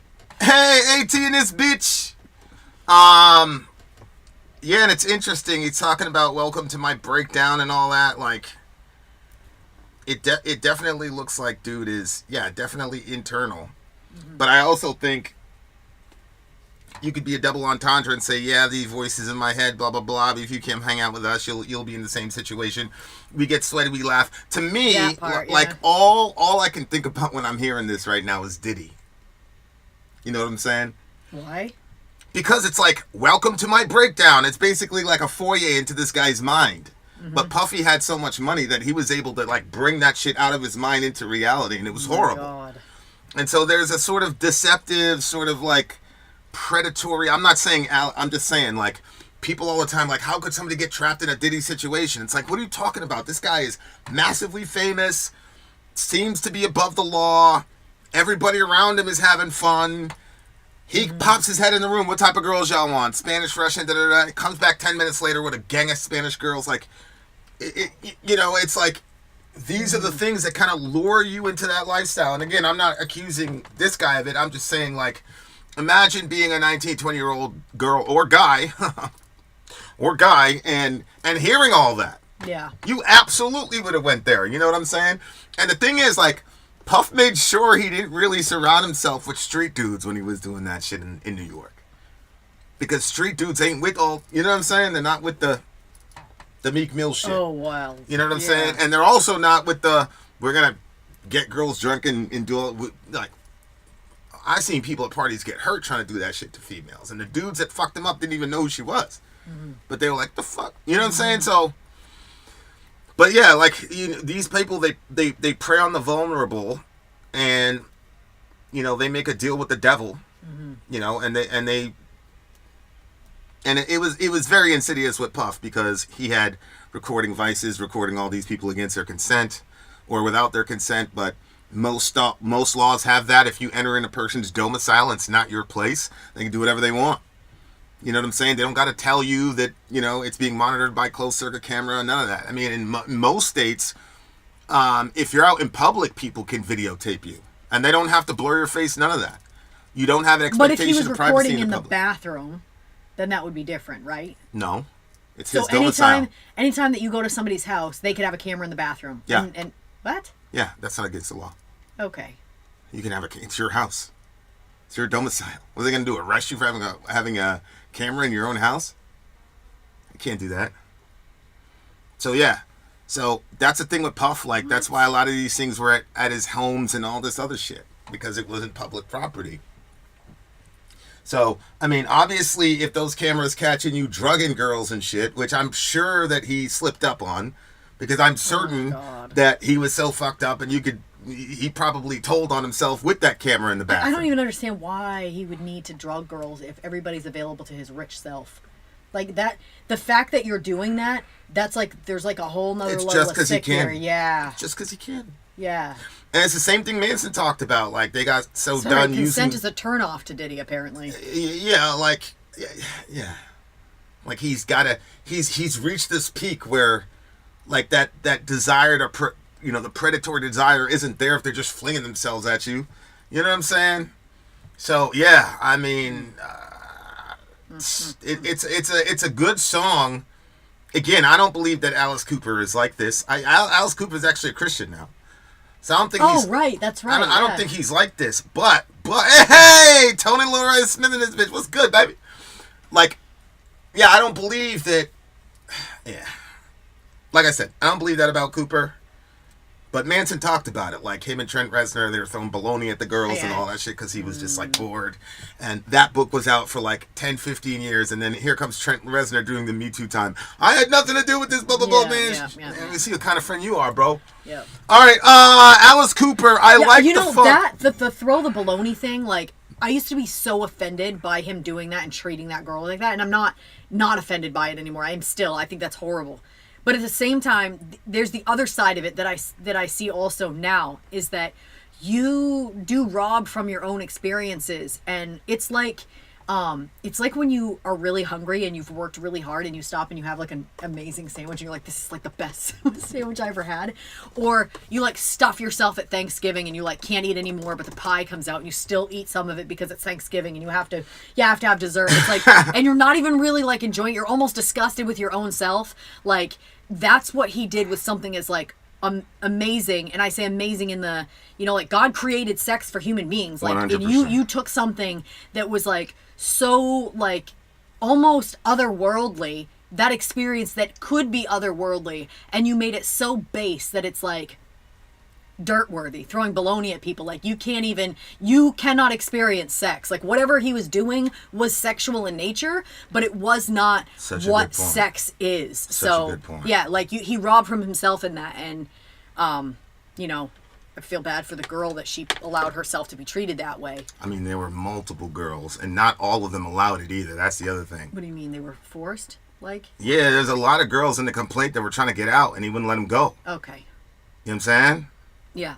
And he did a bunch of threatening and blah, blah, blah. That was Marilyn Manson, you said? Nah, that wasn't Manson. That was Puff. The girls were trying to leave. Oh. I thought you said that Manson did the baloney. Yeah, he did. Yeah. But anyway, what did you give the song? I'm going to give this one, this is an interesting one. I'm going to give this one 8.7. And speaking of Manson, we have Manson up next. What are you giving it? I'm giving it a 9.1. Show me the state statute, DOA. Show me the state statute that you can't have a camera in your own bathroom. Show me that statute. All right, we'll be back on the other side of the break. I thought that too, DOA.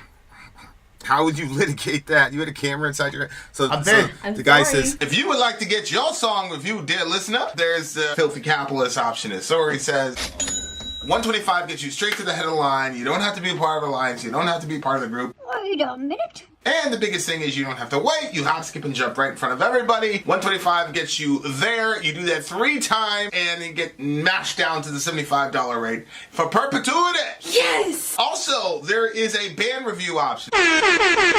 So if you've got a band and you're trying to get your band some exposure, hit me up at insori@gmail.com, and I'll show you the details about how to pull that off. You can also jump on Patreon, and there is a option on the tiers to be able to get your band reviewed. Obviously, we can't lie to you, so we can't guarantee a positive review.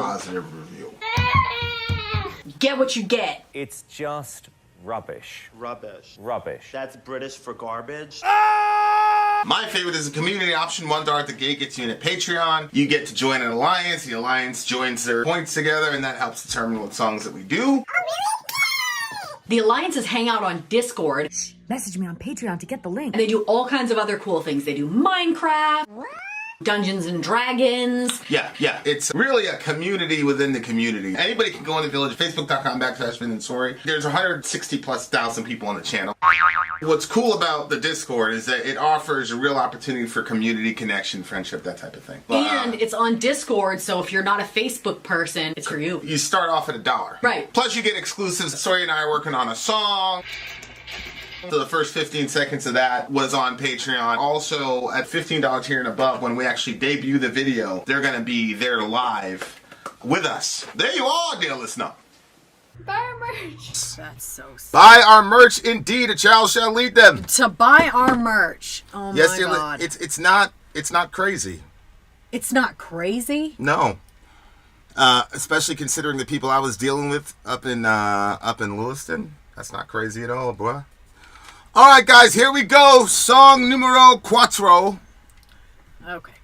Marilyn Manson is up next on our Halloween Haunts stream by DJ Nick. DJ Nick! Boop, boop. Sweet Dreams are made of this, in parentheses, is the name of this song. Can you give me that timestamp, babe? Timestamp, yeah. Sweet Dreams was released in June 137 even.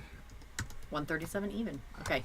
Sweet Dreams was released in June of 1995 as the lead single off the EP Smells Like Children. What? The name smells. Children do not smell good, believe me. Unless they're fresh out the shower. They do not, bro. They're so gross. I'm like, what? Why do you smell like feet? Shout out to my kids, but subhanAllah, they're the nastiest things God ever created. And if you disagree with me, that's because you don't have any kids. The name Smells Like Children comes from the classic musical adventure film Chitty Chitty Bang Bang. Okay. There's a character in the movie called the Child Catcher. Shout out to that creepy one. And Manson, the Child Catcher? Yeah, he literally, yeah. Some of this shit ain't aging well, Brian. And Manson is dressed Some of up this as shit is him not on the aging cover well, bruh. of this EP. Sweet Dreams was originally written and recorded by British pop duo the Eurythmics in 1983, The Eurythmics. and was a #1 hit for them. For his version, Marilyn Manson traded the synthesizers and upbeat rhythm for a much slower and heavier rock feel with a creepier guitar riff, giving the track a much more darker and sinister tone. The cover ended up being his breakthrough hit that launched his success. Sweet Dreams, you guys, are made of this. Marilyn Manson. I'm pretty sure it's made of these. Sweet Dreams. All right, we'll see in a second. Here we go. Marilyn Manson. Here we go. Sweet I've Dreams. seen the cover with him looking and like let's do it. the Child Catcher. Like up the nose. Sweet Dreams. God, you guys are killing me.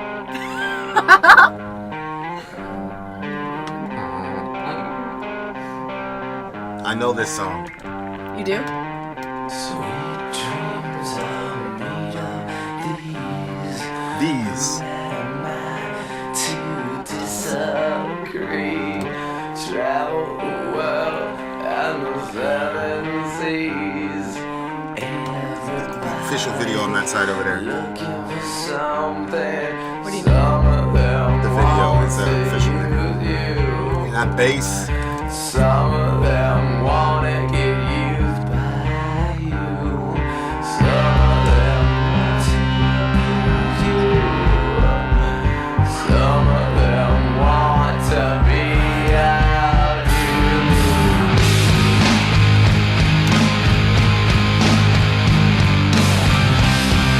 Ooh, I forgot how heavy that was.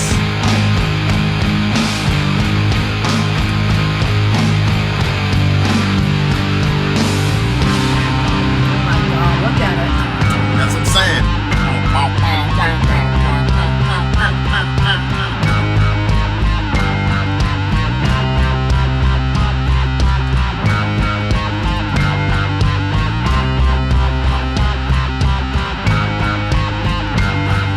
Sweet dreams are made of these. Who had a mind to disagree?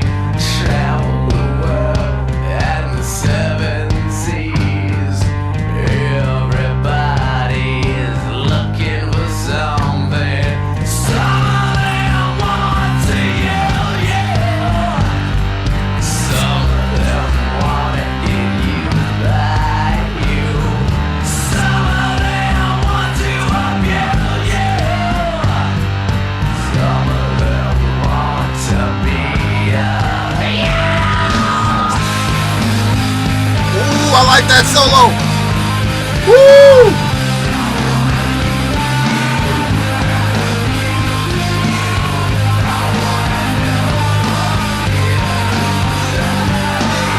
So he wants to know what's inside of it.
lyrics, baby.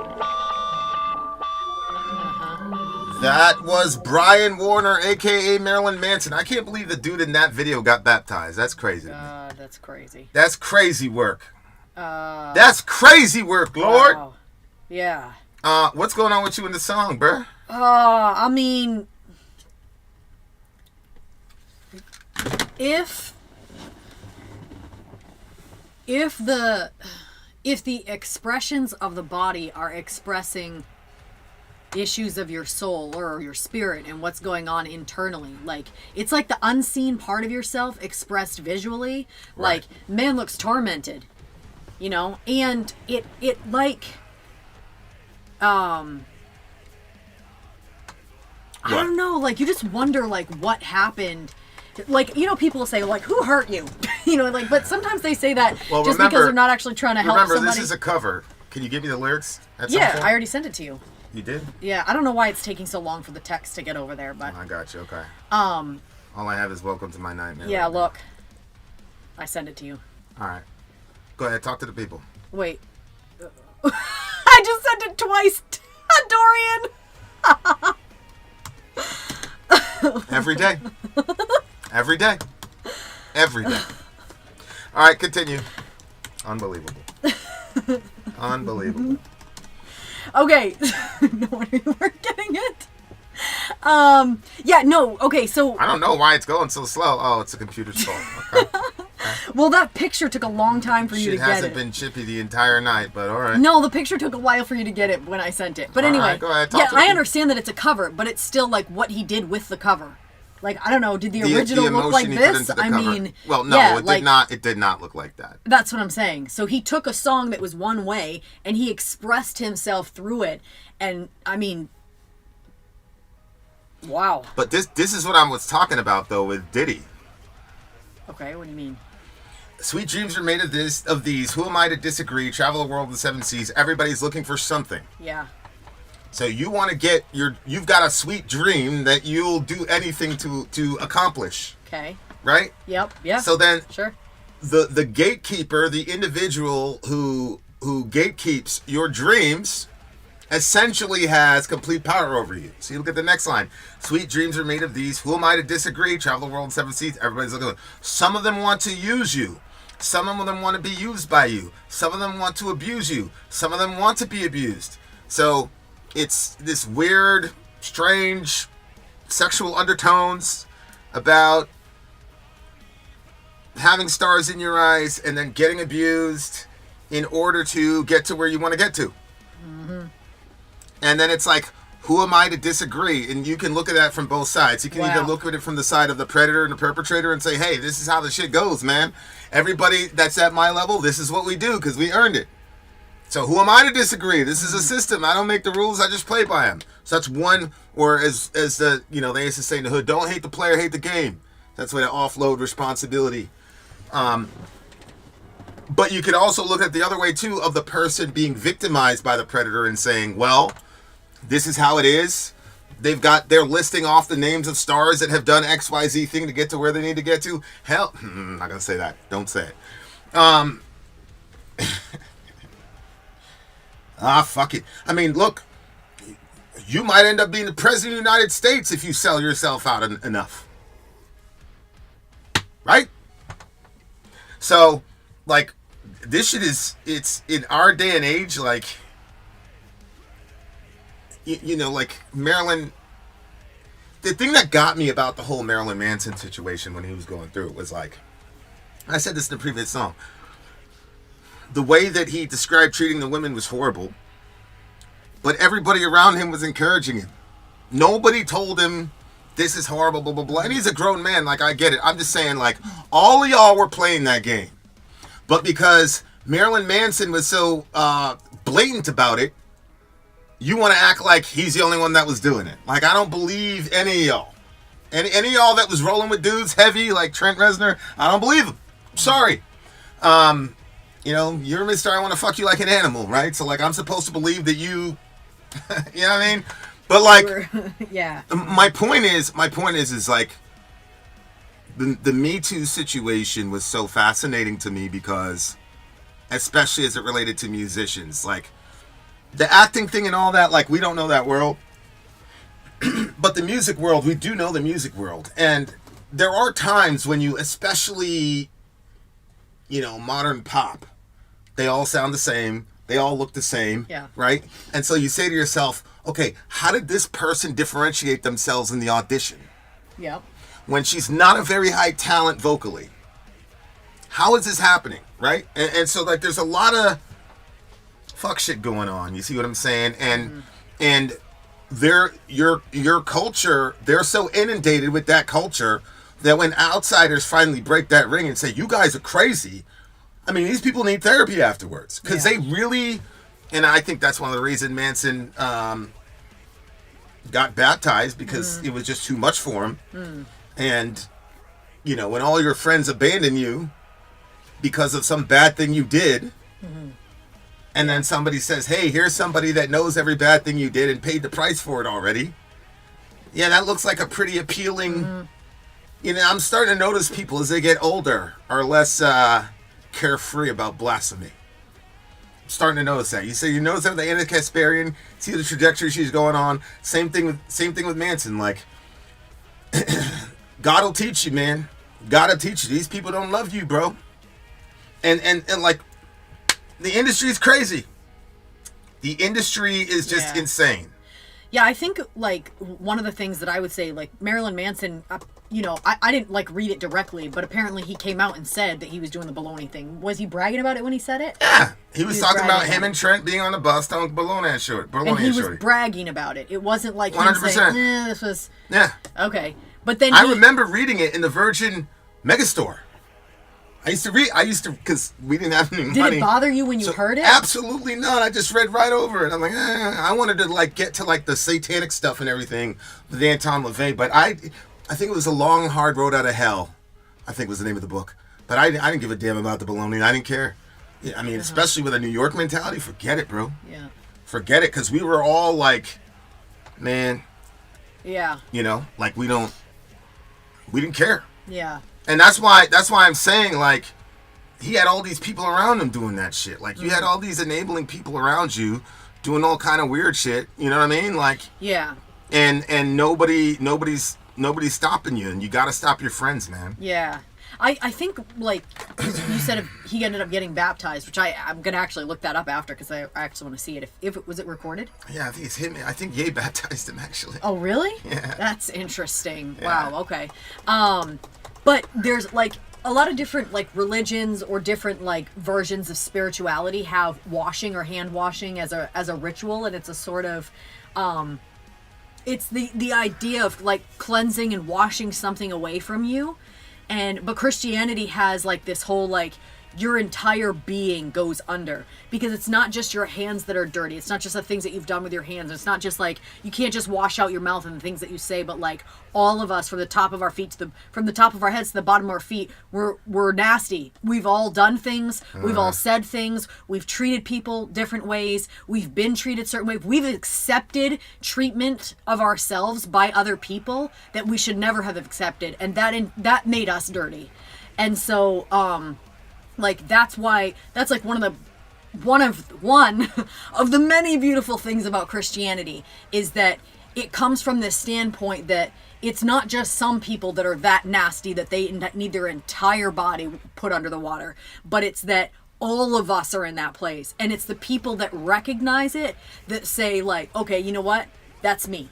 And so you go under. So you see Marilyn Manson in, like, this expression of his soul, like, he's, like, you know, dancing around in this, like, dirty tutu, and, like, which, you know, is typically just for little girls. And just the way he's moving his body, like, just looks like he's tormented in ways, but he's expressing that out through his music. And I was listening to this story of this girl. She was sharing her story. Sometimes, like it was in a mom group, and they were like, hey, this is real important, everybody should listen to it. It was 18 minutes. I was like, I can do that. So I clicked on it, not knowing what I was clicking on, and the girl was just telling this story of how she was separated from her father when she was young, and she just remembered she was living with her grandmother, and her grandmother was like, she said, I came out and I heard my grandmother talking to this man, and she said, well, do you want to just take her? And he said, yeah. And so she said, I was like, okay. So she said, I went with him. Turns out it was her dad.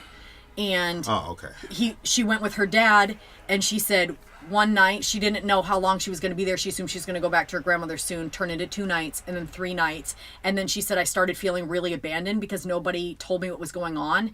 And now I was with this guy, and I didn't really know my dad. And she said, like, they were sleeping together, and that he kept getting closer to her, and then one thing turned to the next. I mean, this guy, it was horrible, and it became an every single night thing, every single day thing. It was just, he was abusing her constantly. And she had nobody to turn to or nobody to help. Well, she ended up coming around her mother, because I guess her mother was like into drugs a lot, so she was kind of out of her mind sometimes. But when she was regular, she was, I guess, a great mom. And so she said that her mom was giving her a bath, and she noticed that she was really tense. She was like, what's going on, you know? And then she found out, she was like, is your dad doing stuff to you? And then she found out how horrible it was and how, you know, whatever. And the dad tried to get her back. And once the mom came out and told and there's the no criminal grandmother, charges for the dad, I'm assuming. the mom came out and told the grandmother, and she said she just remembers her grandmother just breaking down because the grandmother's the one that passed her to him. That's why you got to kill him. And then he came over to try to take her, and she said that her grandmother threw her body over the little girl and spread her arms over, and he took what they thought was a gun, but they're not really sure if it was, and like put it on the grandmother, and he was like, you better give her to me, but the grandmother would not. She was like, literally over my dead body, like, I am not gonna pass this little girl back to you. And it was horrible because it really never ended, because if you know anything about rape or molestation, if you want any proof, then you have to go to the doctors, and there's this whole rape kit, and it's really horrible, and it's really intrusive, and nobody was explaining anything to her, and she was only 9. And but she's telling her story because she wants people to realize, like, she was basically saying, like, I'm not healed from it, and I'm still really hurt about it, but I want people to know, like, she's trying to help people through her pain. And so, like, you just think, you know, like, here's this girl, like, all this horrible stuff happened to her, and she's still to this day is traumatized by it. But at the same time, she's trying to be like, try to help people from her experiences.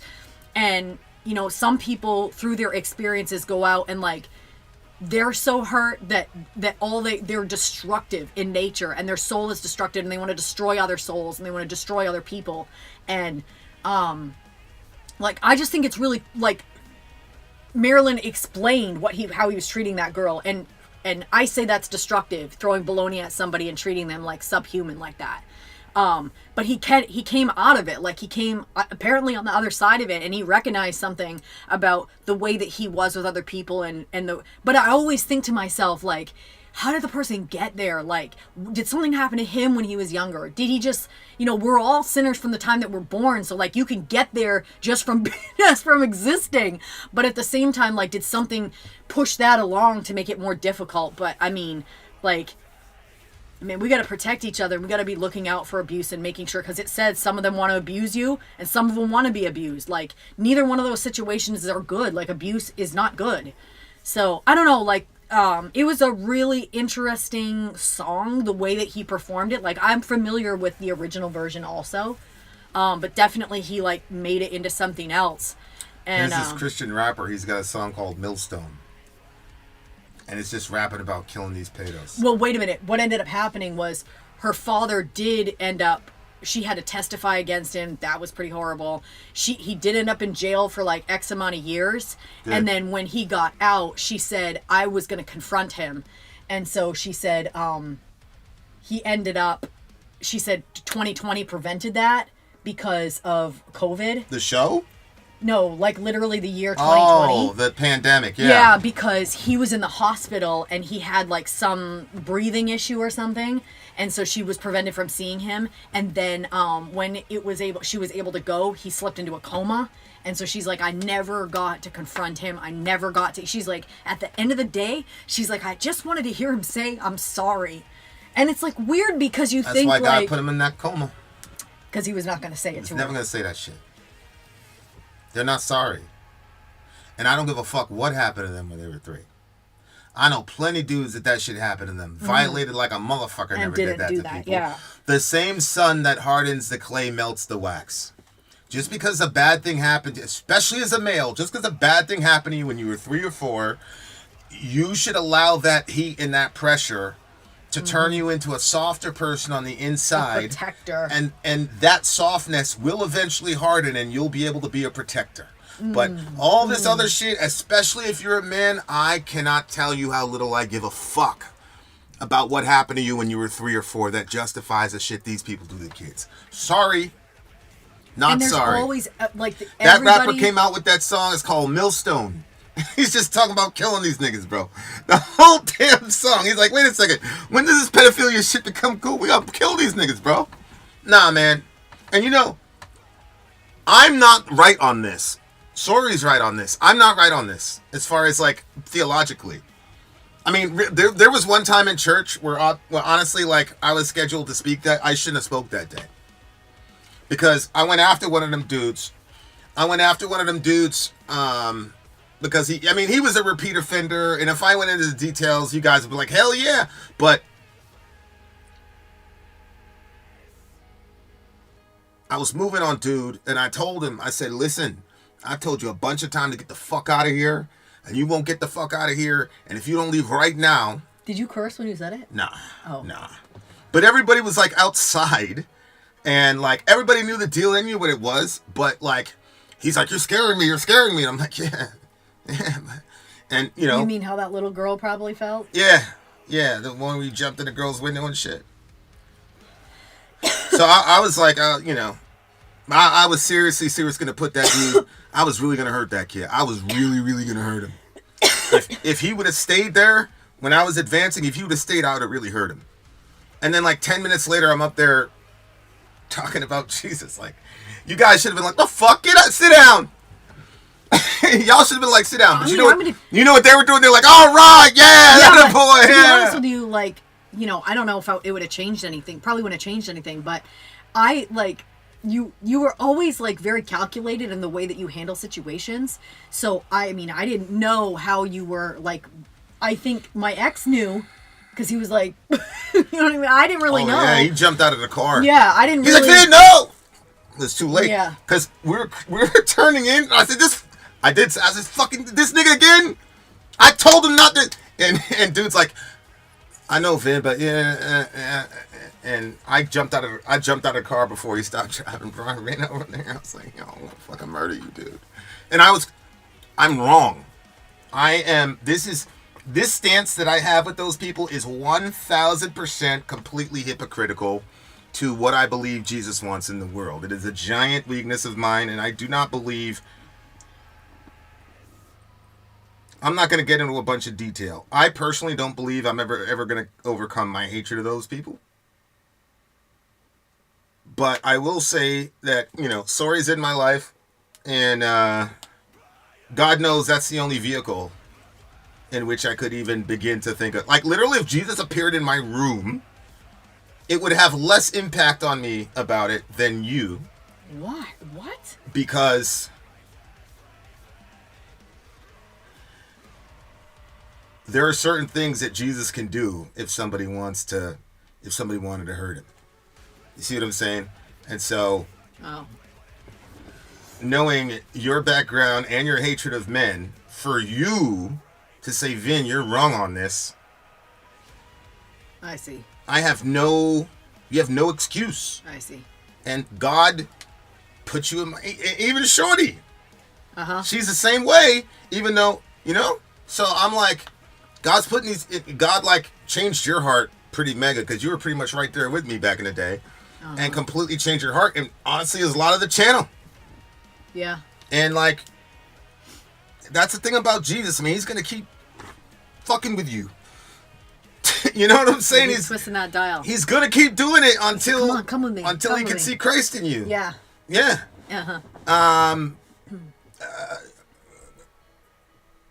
100%, D. 100%. And I'm not saying, like, I know what you're saying, but I'm not even saying that my motives are completely. I really believe that our overall hatred for people that are pedophiles creates more of that, because I think that people in that situation don't have anywhere to go. Because I like. They got places remember to how go, you said, bro. no, They got places to remember go. you said, you were like, every girl is like on a sliding scale for being a lesbian. Well, Sure. I didn't really realize that. The only thing that I ever knew was that homosexuals won't inherit the kingdom of God. And if you have any tendencies like that, like you're like, you've let yourself go so far away from God that now you're over there. So like that was like my mentality and my mindset. I had nobody, when I felt a little bit whatever, I'm like, well, what am I supposed to? I can't talk to anybody about this. Basically, I'm telling the person I'm on my way to hell. And there's nothing that it's going to change about that, because that's how you change your feelings on something. So when I think about that and I think, okay, yeah, but that situation, a pedophile is absolutely wrong. Like there's not even, so that who's that person going to talk to? How are they going to? And then I think that when sins are untalked about and unworked out of the soul, then they're more likely to act out on it. So I feel like our kids are overall in more danger because of the way that we all hate those people. And I feel for the kids. Obviously, I want the kids protected. But this is why wisdom is a woman in Proverbs, man. You need because that's a real, it's not just, oh, we're supposed to love it. It's a real practical, okay, cool, Vin. You go ahead and kill every one of those people you find. And so, like, if somebody genuinely really wants to get over, they're not going to fucking go to you. That's just wise, man. That's just wise. And there's a lot of times when the Lord Jesus says, man, why don't you just shut the fuck up and listen to her? Nobody wants to hear. Just be quiet. So a lot of times you talk about that shit, I'd be quiet, man, because I'm wrong on that shit. But yeah, like there's a million things about Christian marriages, but this is one of them. Your wife is your most trusted advisor. She's your right hand. And that's why God has to give her a double dose of wisdom. And that's why in the Bible, wisdom is ultimately represented as a woman. Because in order, it's like Game of Thrones, right? Like everybody knows, like who your advisor is changes everything. Mm-hmm. It dictates where everything goes. Yeah. And so I'm just happy I got a godly advisor who takes the shit serious.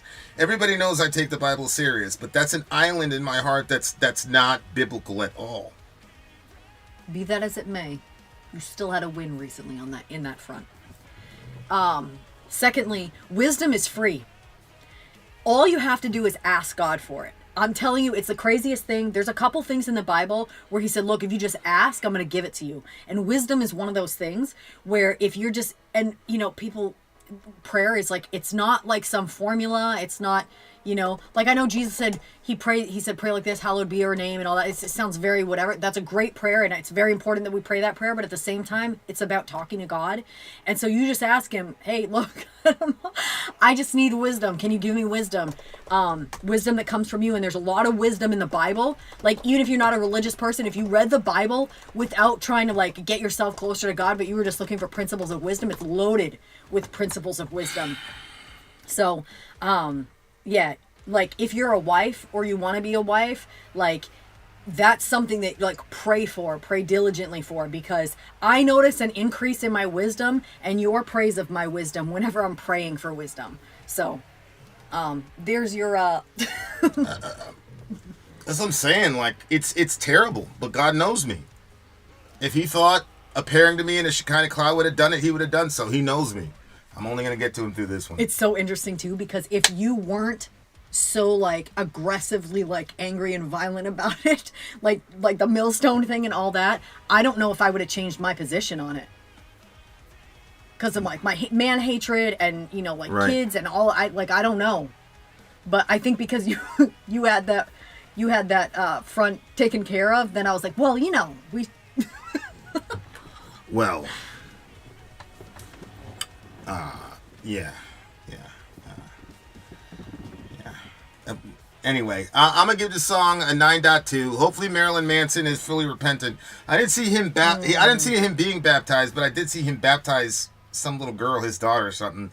It's weird. Plus, he was on there with Kanye West and Justin Bieber, which is really? Yeah, it was a pretty cool, like aesthetically, what they were doing. But yeah, go ahead. I've been seeing a little bit of Justin Bieber stuff. Like, I'm just like, he made a song about Jesus and stuff. It's just Oh, yeah, like he's- those things like really interest me. Like when somebody, He's real. yeah, He's real. It just always seems like so sincere when somebody kind of like turns a corner and then they're like, you know what, I'm gonna sing this. I don't know. Yeah, I don't know. He It's- survived Puffy's evil ass. Yeah, exactly. Hey, Kai, we're all good with each other, man. Yeah, like, yeah, if we're good. Just, Kai, you're my brother, man. This shit is. I honestly, Kai, I forgot everything. I'm not gonna lie to you. I just He forgot. did. He was like, "What are you talking about?" I What's was going like, on? what are you talking about? And then I literally had to explain everything back to him, but I actually couldn't remember it really either. I had to read your email. Actually, that's how I explained it to him, was I reread your email. So, like, nobody's holding on to it like you, brother. Let it go. Yeah, let it go, bro. 9.3. This is 9.7 for me. See, That's a Dwayne crazy, says. crazy All right, song. so I'm interacting with Dwayne right now. All right. The song's a 10. Marilyn's version's a 9. I'm gonna have to bump mine up to about a 9.8. I think this is a classic song from Marilyn, and I love what they did with the guitars. Only metal can do that. So I'm gonna have to give it the edge. Although I will say I haven't heard the original by the Eurythmics. Oh, I don't know if I have either. So maybe we'll look at it again, inshallah. Hey, Bruce Roberts, we appreciate you. Didn't know you guys were Christian. So am I, Eastern Orthodox. Gang. The Orthodox. We get into I some of discovered that you guys sometimes, need too. my love for the band Creed. Hope all is well with you. God bless. Jazakallahu khair, ya ukti. Thanks for the super chat. Thanks for the encouraging words. Mm-hmm. All right, here we go. 9.8. I'm matching you. I'm not letting you beat me on this All right. song. We'll be back. We got more music. Don't go nowhere. Vin out. Sorry out. Don't. Coming right back, though.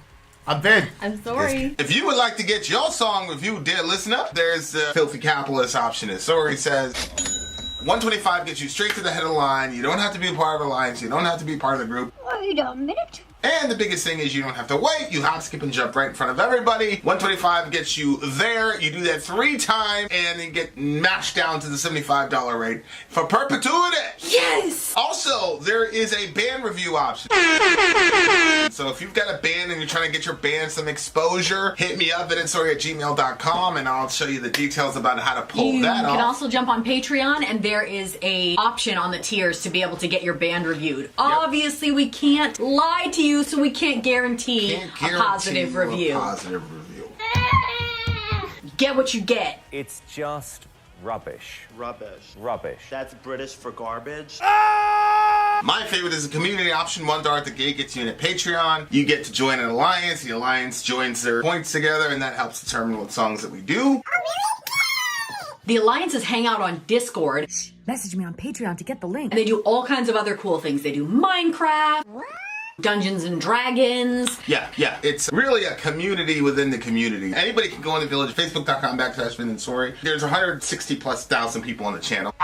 What's cool about the Discord is that it offers a real opportunity for community connection, friendship, that type of thing. And it's on Discord, so if you're not a Facebook person, it's for you. You start off at $1. Right. Plus you get exclusives. Sori and I are working on a song. So the first 15 seconds of that was on Patreon. Also, at $15 tier and above, when we actually debut the video, they're going to be there live with us. There you are, dear listener. Buy our merch. Buy our merch indeed. It's them. To buy our merch. You guys, this is DJ Nick's Halloween Haunt Stream. Halloween Haunt Stream. Did I say DJ Nick? You did say DJ Nick, inshallah. Okay. Ghost is up next. We haven't had some Ghost in a while. Do it when you can, brother. Do it when you can. I don't know Right. what happened to Ghosty. You got a wife Where and are kids. you, You got a Ghosty? wife and kids to take care of. Do it as you can. We'll keep communicating. The big thing for me is I'm not gonna lose my brother over some money, bro. I tell you I love you, I mean it. All right, Ghost Hunter's Moon is up next. Hunter's Moon was released as a single in September of 2021 in support of the movie Halloween Kills. It was later included in the album Imperia in March of 2022. This song has a very spooky vibe with the classic Ghost aesthetic to it. Is there an official video we can watch on the side? Boy. Pull up the side video because Let I me want to just see. I let me want to just go send back you the and- lyrics first. I want to go okay? back and forth because they always have crazy visuals on their shit. Yeah. All right, can you give me that timestamp? Okay, timestamp is how you beat it before Benji. 2:13:25. All right, Ghost, Hunter's Moon. All right, Hunter's Moon. Let's crank it out. It's Ghost. I'm Vin. She is And I'm Sori. Sori. Or Soraya. And he is DJ Nick. Let's freaking go. There it is, Hunter's Moon right there. You know it's probably going to be an ad. And here we go. Always clean. It's been a long time coming. I'm coming back for you, my friend. To where we'd hide as children. I'm coming back for you, my friend. Though my memories are faded, they come back to haunt me once again. And though my mind is somewhat jaded now, it's time for me to strike again. Tonight, it's a hunter's moon. Whoa! Whoa, this is actually heavy. Let's go! Under a headstone, sister, I'm dying to see you, my friend. Back in the old cemetery, I'm dying to see you, my friend. Though my memories are faded, they come back to haunt me once again. And though my mind is somewhat jaded now, it's time for me to strike again. It's a hunter's moon. Look out, kid.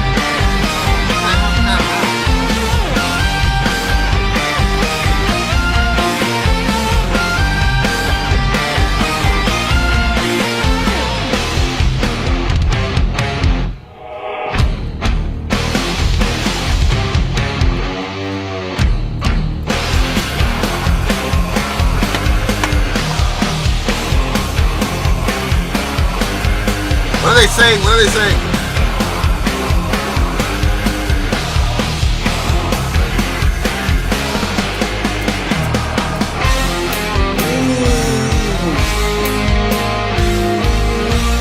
Oh, I gotta hear how we went back into that solo. I'm sorry, I gotta hear how that solo.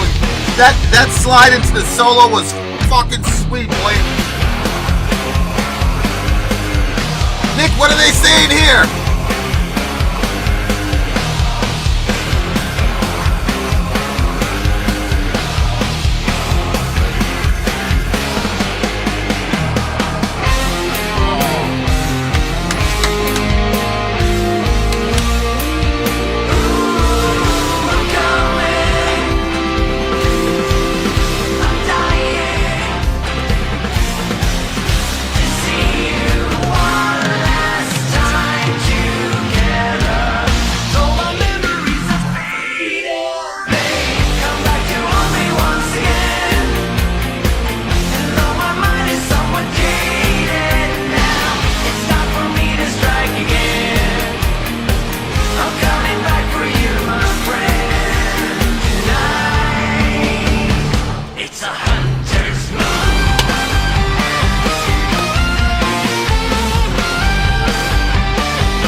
Godness.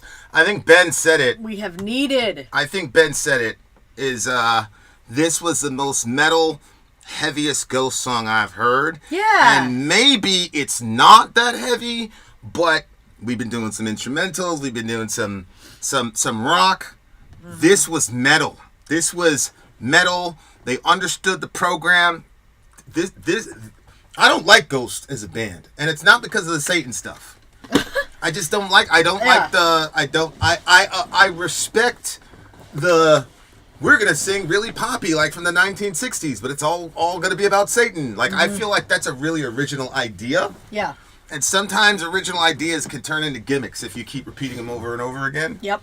And we haven't had a ghost request in quite some time, so I don't know if it's just Ghost always sounded like this, and we just needed a break to appreciate it. But because I know you loved Ghost. Yeah, I still do, but I do think that like they all sound the same. Like I don't know if I would be like listen to Ghost all the time. Like I feel like that would get like maybe a little bit redundant, but because I have it in like different spurts, it doesn't. It's almost like every time I hear it, I'm like, oh yes, I like that sound. It has like that sort of like, I don't know what the word is that I'm looking for.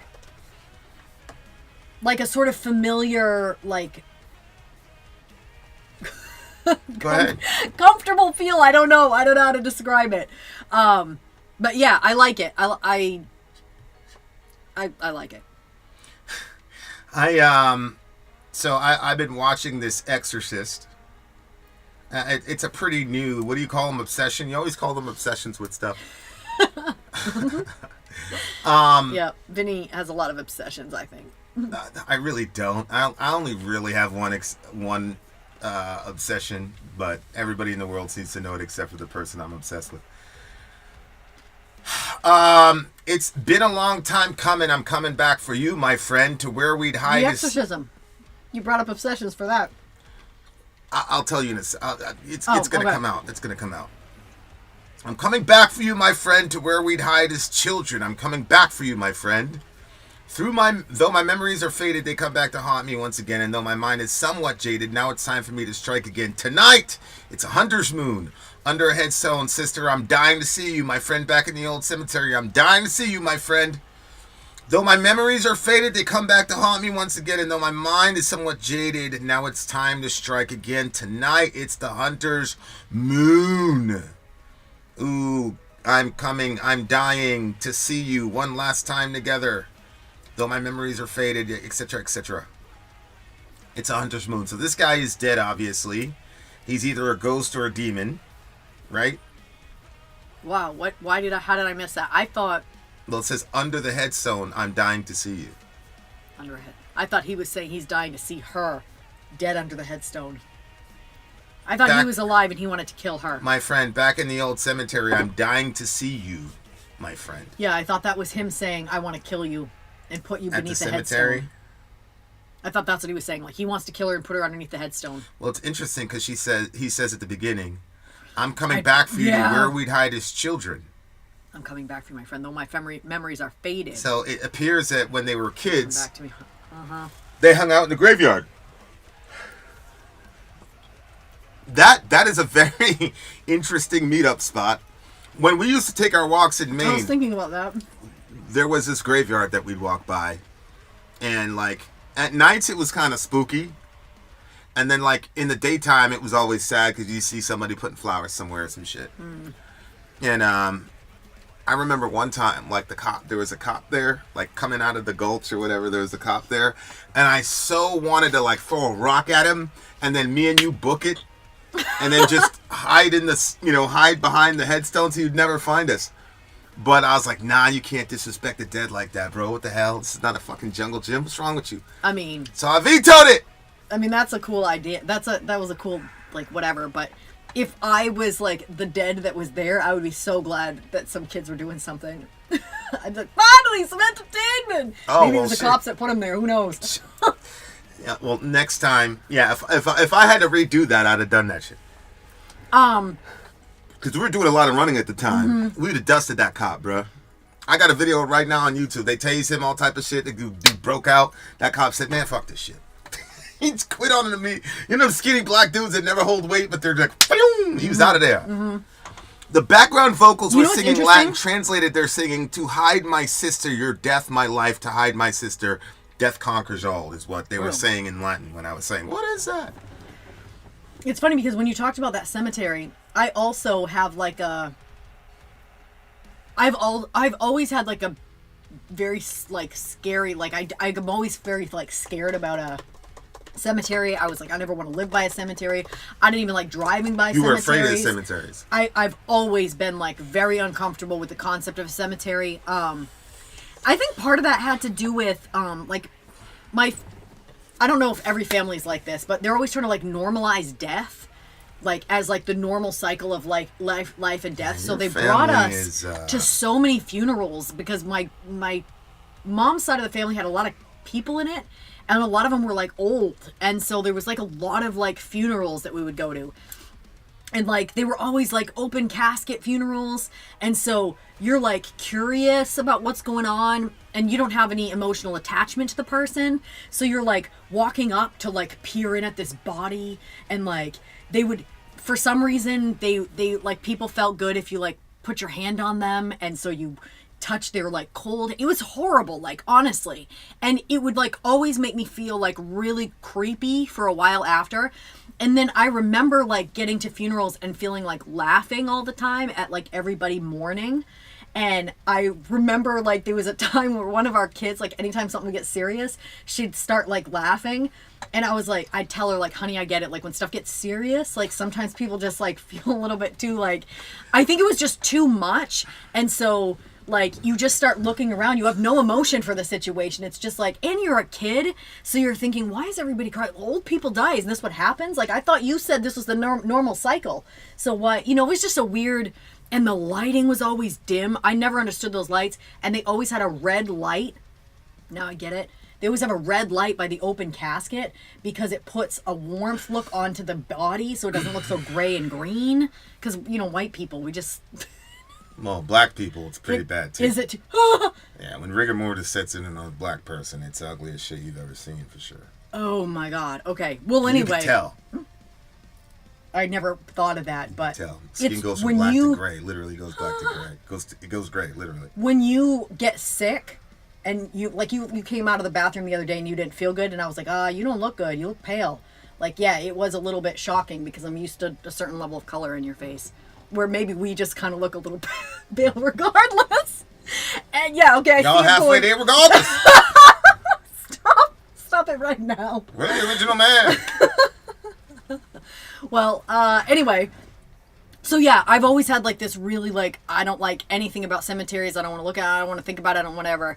I would drive another way because I didn't want to have to go through. Because I always felt like something hopped in my car when I drove by it. Like, and anyway, but that cemetery was the only cemetery that, like, That you what? I don't know, like, I felt, like, okay with. Not like I was happy about it, or, like, that I wanted to go in there and do a friggin' seance or anything like that. But I think it was a combination of the channel. So the channel makes you feel, like, less afraid of, like, the music, the dark stuff, the whatever. And it's like, oh, okay, a lot of these songs are actually people who are praying, but it comes out sounding like a... You know, so I think that it was a combination of that and then also just like our walks together because you make me feel like a different person in ways. So, what do you mean? Like, you're the only person, respectfully, I don't remember anybody else in my life except for you that didn't try to pull me back but kept trying to push me forward. As a matter of fact, sometimes I'm like, shit, I'm tired. I can't do this. You know what I mean? I remember that. Yeah, but you're always like trying to like pull more greatness out of me. Where other people were like, slow down, like, you know, like be like us. Where you're always like, go, sorry, what are you doing? Go, you know what I mean? So, I think that like going around like that area, like normally it would have like creeped me out and made me feel whatever, but like you just made me feel like it's okay. Like we're not gonna. I don't know, like there was just a chill vibe to going by the area. And we walked by it a lot. Yeah, we did. And I actually started noticing like the lights that I actually thought that was actually a really cute idea. It was always weird to me because they put solar lights out by there. We were walking every night to prep you for Reza.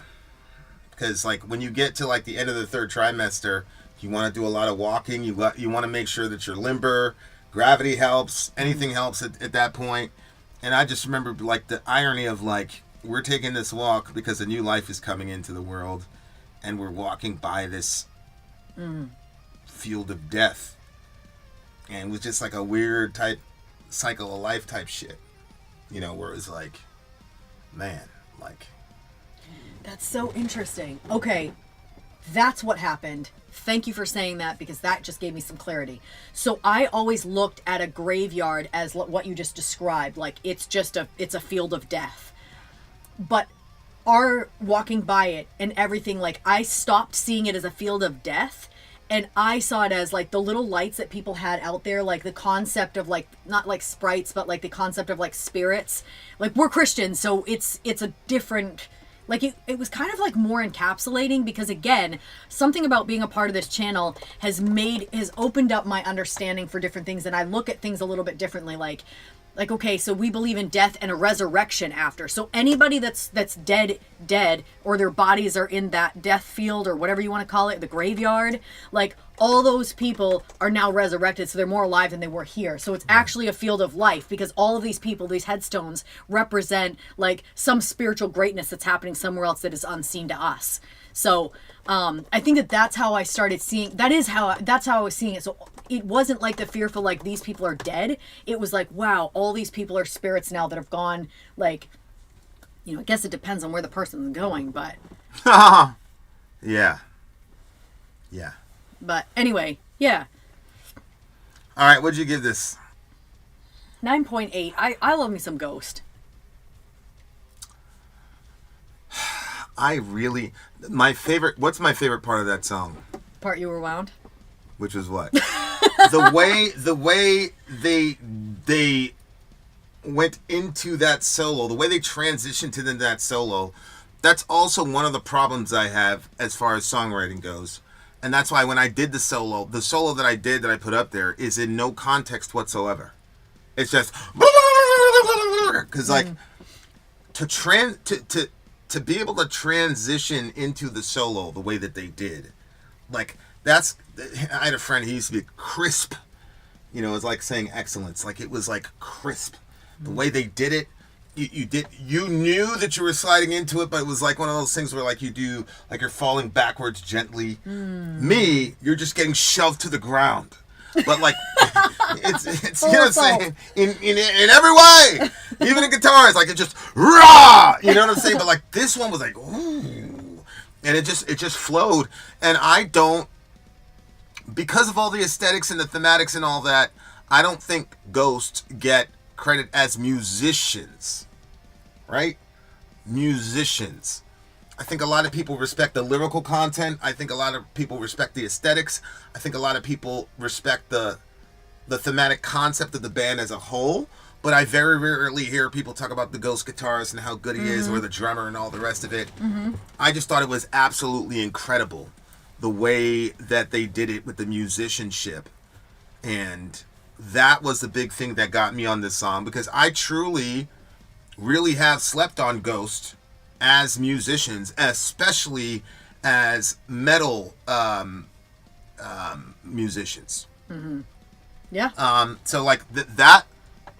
Oh yeah, definitely. Shout out to Ange. What's up? What's up, homie? I don't argue with Christians neither. I'm lying. He said agree. She said agree. I have the least patience for Christian.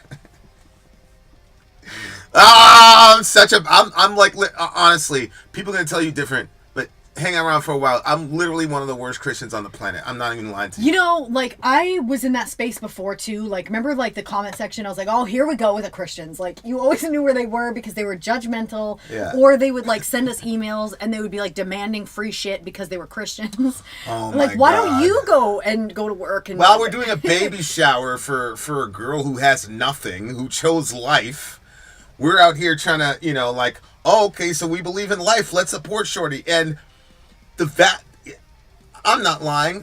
95% of the contributions for those girls' baby stuff came from our pagan LGBTQ trans LXYZ blah, blah, whatever y'all. You know what I'm saying? Like, yeah. like respectfully. Respect. That's what I'm saying. Like, Yeah. I know these people. Yeah. Like, we've been rocking with these people. Like, you don't fucking know. You don't know these people. You have your perceptions of what these people are. Same thing with pagans. They got crazy perceptions about Christians, but pagans aren't the ones saying we're going to restore the world and blah blah blah blah blah. We're saying that, and we're supposed to say that, but you got to walk that shit out then. Yeah, I mean, I say all of what I was saying before to say I did change my tune though, because like I went through like a period of time that was indescribably dark for myself. So much so that Vinny doesn't even know like how bad it was for me. Like it was that bad. Like I couldn't even talk about it, so bad. And like there was one day in particular that I thought, my God, I don't know if I'm gonna like make it out of this. And I didn't know where to go or what to do. And I was like, nobody has anything to help. And I had this thought like, well, go ask somebody for prayer. And so I pulled into this church parking lot. And I went inside and I said, there was a man standing behind a counter. He was like selling like donuts or muffins or something. I don't even know. I was like, is somebody here that can pray with me? And he was like, yeah. So he called. They sent me to this back office, and like this little old lady that, you know, looked like she hadn't had one bad day in her life brought me to the back office, like literally like knots, tears, everything. She's passing. It was so cute too because she took the tissues and she was like, you know, for me, and like she prayed with me, and like her prayer wasn't even like, if you heard her prayer you would say, well, was there anything that happened with that? Was that even that powerful? But like I'm telling you, in the spirit, like where I was at, like it shifted me. And she sent me probably 3 verses after that, like in different times, and like it was This is what you needed. it was a moment where it changed for me. And like, you know, shout out to the pagans and their crystals and, you know, their sage. I love burning that shit, but none of that helped me, and none of that brought me any peace. But I'm telling you, like, the Christians, you know, they want their free shit, you know, and they're a little judgmental in the comment section, but they are still my people. So You gotta live and die with them. yeah. I'm going down the ship with them. I'm not gonna do no fuck shit and be like, oh, those aren't Christians. Those aren't. Nah, man, those are my people fucking shit up in the world, bro. Vast majority of the people. Done all fair share. Vast majority of people in the military claim to be Christians. We kill all type of shit. So I'm not gonna disown my brothers. We're gonna have to bear that consequence together, collectively. Anyway, This is my favorite Ghost song. I don't like Ghost as a band, but I'm a metalhead at the end of the day, bruh. And that shit was hard. It was just a hard song, man. 9.7 for me. All right, we will see you, beautiful people. What did you give it? Let me see. Would you give it 9.7? I gave it a 9.7, yeah. I'm gonna have to go with a 9.9, man. It was an almost perfect song for me. The musicianship, the solo, all of it. I thought You gave it a what? I gave it a 9.9, which is an extremely rare score for me. I think I've only given out like 4 in my entire career, 9.9. So we on some real shit. All right, so up next was going to be Ghost Riders in the Sky by Geoff Castellucci. Yeah. But that's an official video that our DJ Nick wants us to watch. So we're going to move that one to the end of the show so we can stop YouTube when that one goes, and we'll just play that one on Rumble. So make sure you like have a tab. Yeah, YouTube will stop automatically. We're not going to stop it. So like if they do a block, that's okay. Oh, so you are going to play it. Actually, no, because it's gonna block the entire show. My bad. Sorry. And then we're gonna have to cut it out. Yeah. Okay. Don't mind me. Let's do a timestamp. For what? The next song, right? Okay. Yeah. So what we're gonna do? 2:37. So what is this? The Backstreet Boys? We're doing the Backstreet Boys. No, we're not. DJ Nick, you know this is the song that. Ever since I downloaded the songs on Halloween, this was the one that I was like, what? I cannot wait to hear that one. Okay, so apparently this is a parody. Slashstreet Boys. Okay. I'll Kill You That Way parody by the Merkins. So let's check it out. The Merkins are a group of friends who do horror-themed covers and parodies of popular songs from all genres. The members of the group cosplay various slasher villains, and they change the name and the lyrics of songs to fit at least one of the characters, or just horror in general, but keep the original melodies of the song. Now, I was not like a Backstreet Boys person. That was not something we were allowed to listen to. So I'm not sure if I would have known what the original song was, but I'm still going to enjoy... Wait. It starts out with yeah, yeah. Well, maybe it is something I've heard before, but I don't know. Okay, let's check it out. Slashstreet Boys, I'll Kill You That Way. I am gonna be playing... Okay, so it's okay. So we still on some gangster shit. I'll Yes. Kill You That Way. Okay. Yes. Okay. I was hurting my Christian sensibilities. I am going to play the official over here. Boop. And you are gonna start that over there. I'll tell you what. I know that I have such a long way to go. What? Because I am probably, you know, I sometimes I gotta tell you, dear listener, I surprise myself. I've done a lot of shit in this world, and for me to be as petty as I am right now,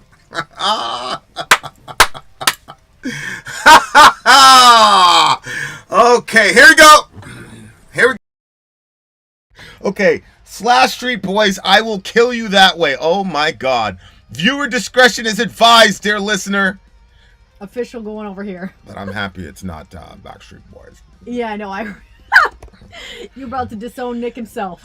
I was. I said, damn, me and Nick was friends too. He had a main area code and shit. I'm about to lose my boy. We got standards over here, Nikki. Let's go, Slashstreet boys. Let's do it. Is that the official video? Shoot,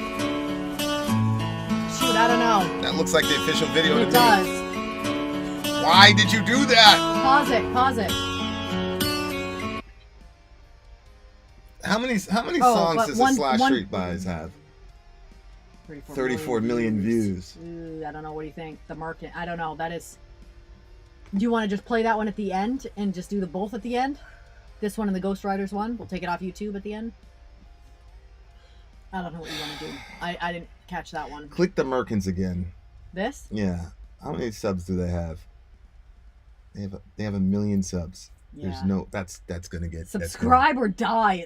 That's gonna get hit. That's gonna get hit. Okay, so. Tell people to stand by. I'll get a lyric video. Just tell me what the name of the band is again. This Slashstreet boys. Guys, we do not. We generally try to stay, especially when we're on YouTube, we try to stay away from official videos. Every time we play one of these videos, I'll probably show you guys the next 10, 20. But every time we play one of these videos, the monetization gets cut almost immediately, and that's okay. Because that's why we do the PayPal system and things like that. We're okay with not getting the monetization on these songs. But what ends up happening is sometimes if you play, because we don't stop in the middle and break it up. The reason other reactors do that is because if you can do it within 30 seconds, you're not going to get hit on copyright. If you do get hit on copyright, what happens is they suspend your live stream for about 30 seconds and they block the entire video. So even though it was like a 3 or 4 hour video that we did, the entire thing gets blocked. You won't be able to see it. And then we have to make decisions about how we're going to get it visible again. In the background, YouTube says, okay, do you want us to cut out the segment entirely? In which case you would never see the review. Sometimes they let you mute the segment that was in violation, but then you never hear the song. And so we're trying our best to hear the song in its entirety without any sort of distractions. And that's why we can't do official videos. Take it from there while I... There's one. Okay, there's also Ghostface is another band. I just called to say I'll kill you. Isn't that... I just called to say I love you? What's the name of the song? I'll Kill You That Way? Yeah, I'll kill you that way. Slashstreet Boys, official Backstreet Boys parody. I guess I was thinking because it was a parody, that meant you weren't going to get a copyright thing, but that doesn't make any sense. I don't know why I was thinking that. I mean, there's 2 versions of it. There's like 6. Keep talking to the people. Okay. Here it is right here. All right, here we go. Okay, you got it? This has 217. It's basically the official video. I'll try it. Let's try He'll it. allow it. Well, this one is Alright, so Vinny's gonna this one's a download much that. smaller channel, and it only has 200K views in 3 years, so we might be able to do Fingers it. crossed, you guys, that that's going to work. In the meantime, we can do a random Ask Me Anything. Nothing super exciting happened around here for Halloween. How about you guys? I actually missed doing the trick-or-treating. I liked seeing the kids doing the trick-or-treating and seeing, like, all the old people happy about it. How many kids showed up to our door? 0. That shit was dead, bro. This neighborhood's too safe, man. But I guess it's like We're downloading it right now, guys. So we're on the way. Don't worry. there's a Facebook group that I'm a part of that's like the local area, and somebody was like, "Everybody come to our house. We're gonna be playing a Halloween movie, and we're gonna be giving out hot dogs and candy." Where we were? Mm-hmm. Did you go? Did you go? No. Okay. I don't like doing stuff like that if you're not coming. I got you. And you know, I never said anything to you about it, so how would you know? I can't fault you for that. Well, lots of people fault me for things they can't fault me for. It's okay. Well, I mean, you're to blame for a lot. True story. All right, guys. Here we go. We're gonna try it. If you're on YouTube and you see Vin and Sori are suspended or some shit, don't stress about it. We're coming. Just that the them fascists over there, them fascistos over there at YouTube shut us down. They can't help themselves. They can't help themselves, dear listener. Slashstreet boys. Wait a minute. Give me that timestamp again, Slashstreet. please. Yeah, good one. Here we go. Timestamp 2:44:10. Gotcha. Yep. All right, guys. Here we go. Slashstreet boys. I will blank you that way. Here we go.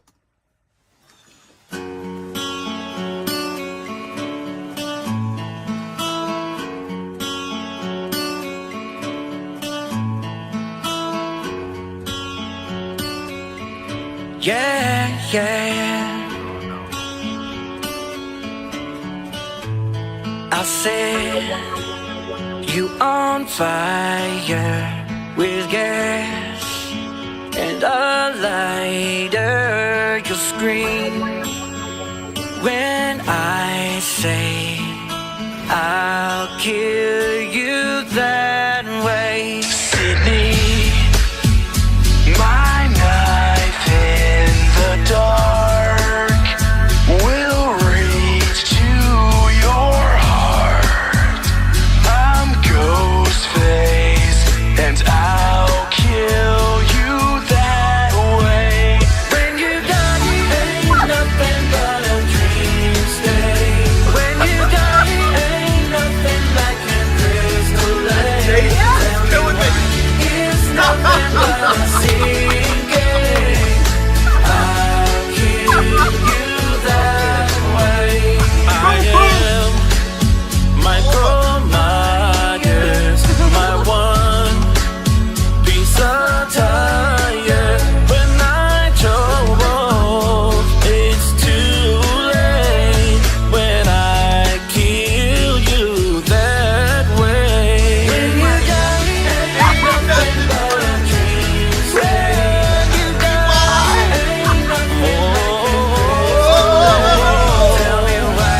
It's nothing but a sinking. I'll kill you that way. Now that I'm wearing your body part, miss the way that you used to bleed. Yeah. Wait, you damn hillbilly. Enough of that backwoods bullshit. Jason, Michael, bring it back, bitch. No matter the distance, I want you to know that I can guarantee. I set you on fire With gas and a lighter. Gas and a lighter, bitch. I say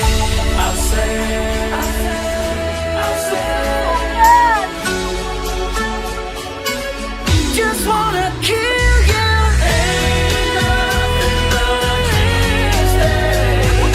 Ain't nothing like a crystal lake. Gonna crystal lake. Gonna sink it. No. We gotta do that again. He's like, oh, I'll kill you, baby. Look. I love it. Just wanna kill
Hey, that's a sincere man, ladies.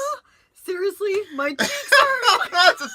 This thing is. Did you see? He hit the sprinkle the seeds. That's the Oh idea. my Sprinkling the gosh. seeds of the. I wish I could stand up and show Oh y'all my how to gosh. sprinkle the seeds. No diddy.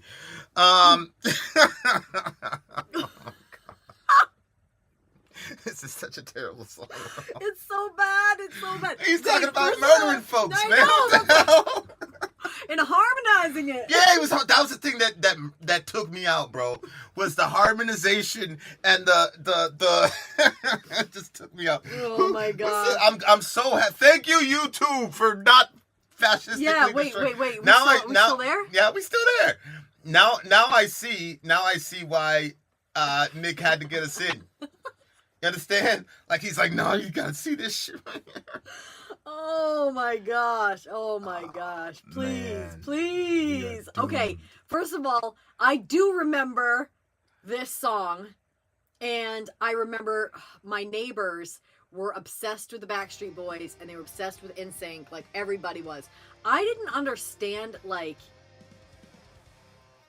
Well, you know what? I always use the word obsessed, because remember we just said that, like, on the last review, you were like, I'm only obsessed with one thing, one person. Yeah. But, yeah. like, because I don't, like, really get into really anything like that, anytime I see somebody, like, super into something, I'm like, oh my God, that person's obsessed. But maybe it's just because I lack enthusiasm to, like, go so strongly into one specific thing. Ange, I don't think that Dwayne is being serious at all. Like, he's like our resident jokester. He calls Sori a racist like 5 times a day. Like, that's just his shtick. He I mean, doesn't mean any harm by it at all. could I be? Dwayne, this is Shorty's first time here. Okay? Not everybody understands your humor, Pops. So I need you to tone it down. I need you to tone it down Nobody until she knows gets these used jokes. to you. Ange, he has blocked Sori like. Yeah, he's always threatening to block me on my own show. But Dwayne, she doesn't know you from a box of rocks, bro. You gotta ease it in, like that solo we talked about. Ease it in, Dwayne. Yeah. Damn, you can't just be coming out getting someone people you don't know. What's wrong with you? Why did we make him a mod? Unmod him! I think he put me in a timeout one time. How? How you gonna time out me, bro? I'm the. I know he certainly Look, threatened it. Sori is racist though. Okay. Then I'm blocking. There it goes. There you go. See, there it is. On my own Okay. show. Okay. Beside my black husband. I'm gonna have to. We got to do something for Nick for this song, bro. Oh We my should God. have like an Academy Awards at the end of the year because. Okay. So, yeah. This is the funniest song in the world, bro. The execution of that video. I'm so happy that we were able to watch the The full execution on video. the video and, like, the sound. Like I said, I was like, well, I don't know if I'm going to be familiar with the song. You guys know how limited music was for us growing up. Definitely this one slipped through the cracks and my friends let me hear it. Like, not this version. What, I Want It That Way? Look, I'm not gonna lie to you. I liked their singing. I just I'm not wasn't gonna. obsessed with I'm not them. gonna lie to you. Like the melody, Yeah. the way they harmonized, like it was formulaic, it was ridiculous, and the phrase "I want it that way," I still don't understand. Like to this day, I don't understand. That shit came out 25 years ago, almost, and I just don't know what they want that way, and I don't know why they're singing with so much passion in that. Like I'd always say to myself, like y'all couldn't come up with some. Ain't nothing but a heartbreak. Ain't nothing but a mistake. I want it that way. It's just crazy to me. But I thought. Oh, they're the ones that did Bye Bye Bye? Oh, nah, no, that was NSYNC. In Sync. That was In Sync. In Sync was, but I understood Bye Bye Bye. Like he's beefing with Shorty. You know what I'm saying? Britney Spears ain't really doing it no more. So he's like, all right, bye, bye, bye. I'm cool with that. It makes sense. It was a crappy song, but I get it. But I Want It That Way. Like He that's says, you are my fire. Is my the one first the line. one desire. Wait, Believe me when I say I want it that way. What are you Yeah, talking about? But they changed it to "I'll set you on fire" instead of "You are my fire." They went dark. He said he'd set him on fire. Yo. We are 2 worlds apart. Can't reach to your heart when you say that I want it that way. So what's he's saying? Look, I can't. Yo, get the real lyrics in these boys, bruh. Right here. He says, "I'll set you on I'll fire set with you on gas fire with and a a gas and lighter." a lighter. You'll scream when I say I'll kill you that way. Yeah. Yeah, roll up the shorty and tell her you're gonna set her on fire forever. That girl is gonna scream. What the hell? Oh my gosh. Okay. Okay, so- Nick, you also gotta tell me who all these people were. So Jason, Freddy. Well, let's start with Sydney. We got Sydney. Jason, Freddy, Michael Myers. Sydney, my knife in the dark will reach to your heart. I'm Ghostface, and I'll kill you that way. Okay, so Ghostface is a dude from Scream is that the one with the like ghost this? with the ghost mask. Yeah. When you die, ain't nothing but a dream state. When you die, ain't nothing like Camp Crystal Lake. Okay, guys, let me tell That's you. Jason. So Fake niggas, upstate nigga, by Crystal Lake nigga. Vinny loves the dark. We gonna shut it down if we had to make niggas and break niggas, do what we say or make niggas. Survival of the fittest, blame me cause I did it. Now you see me driving for a $1 million worth of diamonds, and I hold it all to hard criming. Don't mean I'ma stop shining. 9-9 is good timing. I salute my... Go ahead. Are you done performing? Yeah, no, we good. He like And make it literally- happen. I swear to God, if I don't make it right... Okay, go ahead. Yeah, go ahead.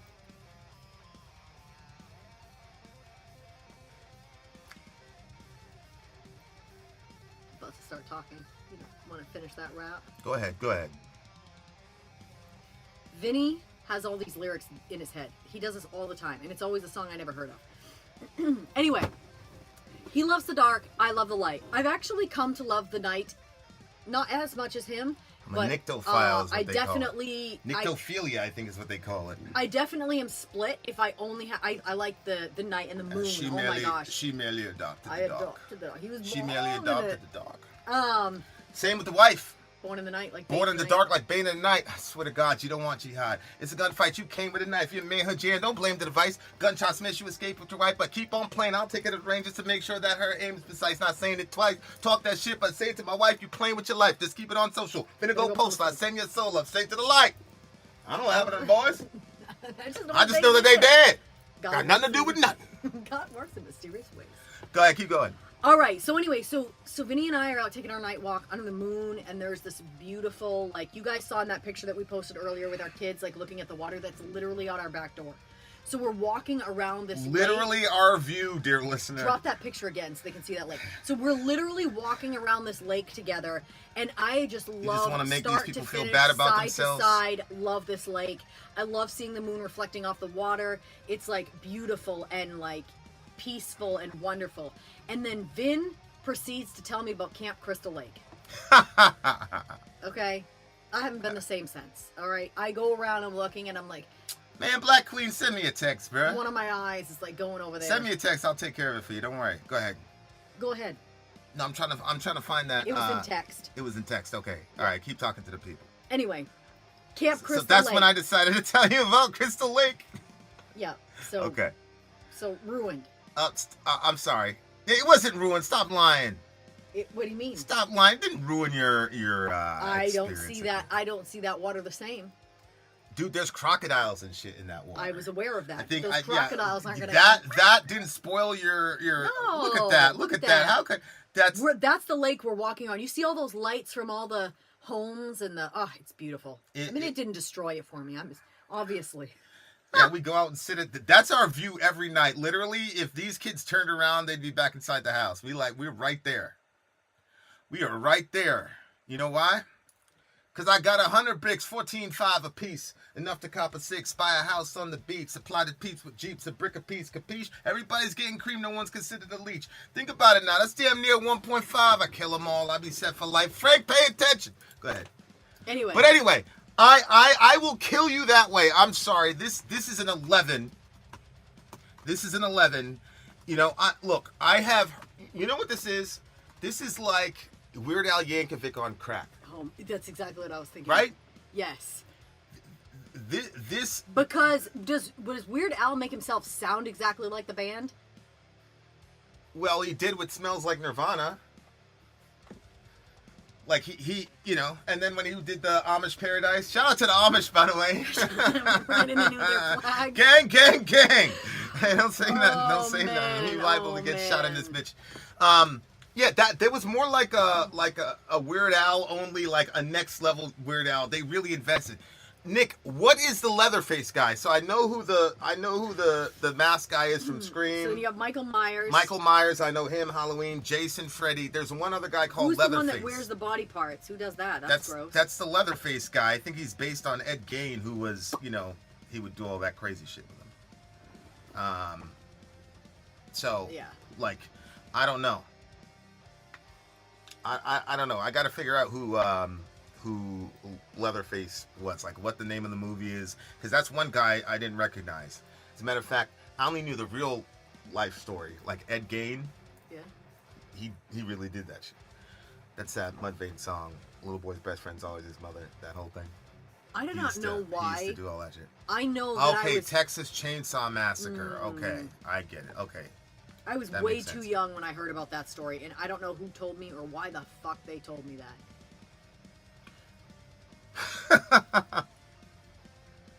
People killing people and keeping their body parts around. Ugh. Uh-huh. But we couldn't listen to Christian music. A little too rocky. I really do wish I could think back to who told me that story, though, because that's kind of disturbing. Why would you tell a kid that story? I really don't know. I don't really understand like a lot of the shit that your parents like shielded you from, but then told you about. Jesus used that phrase "straining at a gnat sawing and camel." I don't want to talk too much about like. Yeah, but I don't know if it was my weird. parents that told me the story. I mean, there are other people I was around. That's a pretty freaking terrifying story. Oh, I know. For a little kid. How old were you? 10, Monsters. 11, 12, 8, somewhere in that. I'm not good at the ages like you are. I just don't see how anybody is gonna be like. To me, these guys out Weird Al Yankovic. I mean, Like, to me, this is like when Biggie. this is an 11. They did great. When Biggie jumped on Notorious Thugs and was rapping the way that they did, only better. Like, Weird Al created it, but these guys like perfected it. Like, if they can string off 2 or 3 more of these, like, you got to give it to them. Oh, 100%. You got to give it to them. Shout out to this. Literally, my cheeks were hurting. Like, you know when you blow up a balloon, too many balloons for a birthday, and like over here hurts. Like, literally, that was hurting. I'm like, I haven't smiled this long and this hard. It's funny. I was talking to somebody. He's like, "Hey, did you remember what happened in 2000?" Like, because he's a kid. He was not born in that time period, and so like, I was looking at this text like, "Holy shit, this kid wasn't even alive during Y2K. This is crazy." How cute. And it's like you guys, the Young Bucks, they were not around during the 5-man boy band era. And then you had 98 Degrees. They're like, we're not going to do 5, we're going to do 3. And New Kids on the Block had a bunch of hits. Chinese food makes me sick, but I think it's fine when the girls stop by for the summer. Like, literally, that was the song. And then all the girls would go, ah! It was literally the same template all the time. Oh, man, I wish you guys could have lived through that. Yeah, I wish you guys could have lived through that era so you could see how absolutely hilarious this song was, bruh. Seriously. It's so familiar to me when you're doing that. What? It like did something weird inside my head. I've heard that before, and I don't know what is connected to it. But anyway, Pinhead is up next, you guys. Man in the Box, another parody. Hey. Wait, this is another one by the Merkins. Listen, rally the troops, Kai. We're coming. I'm coming back on my steed, baby. All right, guys. What's this called? Okay, so do you already rate? What did you give it?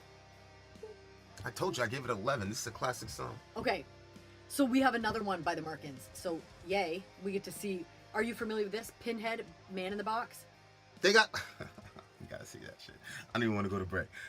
We haven't been going to break. We skipped the break the entire time. We did. All right, hold on. Yeah. Okay, hold on. Let me pull this up. All right, so bring up the thing. Man in the Box. That's Alice in Chains, right? That's what I was wondering. This is gonna be But why was I wondering that? I don't know where I would have got that from. Well, we've covered that song. Okay. We've covered that song, and they played that in the thingy. Is this the last song? Was this No, because we got to go back and do Ghost in the Sky or Ghost Riders or whatever that one. I can't remember what it was called. But this looks like it's another one. All right. Don't worry about it, Ange. It's cool. It's cool. You're one of us now. It's all good. Don't worry. I promise. Dwayne honestly is just he's bitter because I got an interview with his favorite musician, and after we gave his musician a really lousy rating, he thought the musician was dead. Right. And Idiot. so now he's kind of Cumbutch. holding that grudge because John Lennon gave me an interview and didn't give one to him. So you really can't take it personally, sis. I promise you. You don't mean no harm. You don't mean no harm. He's really just mad at. I mean, honestly, he's mad at God. I mean, I had no control over that. What could be done? Nothing could be done. We can't do anything This about this looks like another one of those official videos. What's the name of the song again? What's the name of the band again? Merkel? it. No, this is the Merkins. Merkins. But it's Pinhead Man in the Box. Pinhead. All right. So, I'll just talk to the people while I try to So figure the last this shit one out. went through and we didn't get any hits. The for official it, so- one, but we didn't go from the official one, though. Okay, That's yeah, the do the thing. same thing. See if you can get a non-official. And then I'm going to play the official over here. So have no fear. But that basically... Oh, right, because it had the... Slashstreet. Another... I'll kill you that. Shit. I can't find That was the... Okay, wait a minute. These last two songs are official ones. So we can stop the YouTube one and tell everybody to go to Rumble. Ask Nick what he wants to do. We already... I'm sorry. You already told me to do that. Okay. I already talked to Nick about it. All right. Okay, that's what we're gonna do. We got two more. We got two more songs left, guys, and so they're both official. I am going to give you guys the link to Rumble. So head on over to Rumble. When you get there, put some likes up, because if we get 10 plus likes over there, or dislikes, whatever suits your fancy. If we get 10 plus over there, we can run a contest and people earn points, and those points convert to free stuff. So each point is equal to X amount of dollars, which converts to free stuff. So yeah, that's up on the Patreon page if you want to see like where everybody's points are at. Nick said again, yes, that is fine. That's fine, Vin and Sori. Fine. Do it. Okay, so you guys, that's the link. Did I just post it, or did I believe that I posted it? There it is. The link is there. Click on that link, and that's going to bring you to our Rumble page. It's free to sign in and like kind of create your own little account. Create yourself an account so that way you can comment, and you can also put thumbs up and thumbs down. You're not going to see those options if you're not. They want to get their people. They want to get people to have little accounts on their platform. So give them what they want. Give the people. And then, like we said, you can get points, and then those points convert to free merch, song reviews. Even we have some people that are saving up their points to do a show review. Like, it's going to take a little while for that, but slow and Doing steady good, though. wins They're the doing good. race. Yeah. But one of the ways to get those points is that if we get 10 or more reactions, be it thumbs up or thumbs down, you're going to see these lights start flashing, which I don't even know where the little thing is to make that happen. But if it doesn't happen, we'll figure out some other way to make it look like flashing lights. But yeah, so that's what's gonna happen. If you guys want to get that, why no Wednesday 13? What, Aaron? What are you talking about? Wednesday 13 is a band, isn't it? Oh, I thought it was talking about the show Wednesday. And Yeah, we I'm did pretty- watch that. Yeah, I think Wednesday 13 is a band. I'm not sure. All right, you guys. So head on over to Although Rumble now. we did watch Wednesday. That's also true. Yeah. And don't forget to hit the thumbs up or the thumbs down. And we're about to start these last two songs. We still have two more songs. That means we're going to be with you guys for a while longer. Vinny. What? Vinny Gross. Vici. What happened? Just people painting stuff on their tongue, and I disgusting. just don't like seeing that. All right, can we get Clean your mouth. Can we get Okay, to so the- right now we have 5 thumbs up. We still need 5 more reactions. So when you get here, give it to us. Give the people what they want, and then we will run the contest. We have 11 people here. Don't forget you 11 people. Look at Dwayne giving us the numbers. Dwayne, you're wrong. I'm not going to use those numbers. These are going to be the numbers. 3, 2, 9, 4, 1. That's the numbers. And they're there for a very specific reason, and they mean something. You're right. But you guys won't know what they mean unless you win. All right, there's the numbers. There's the secret numbers.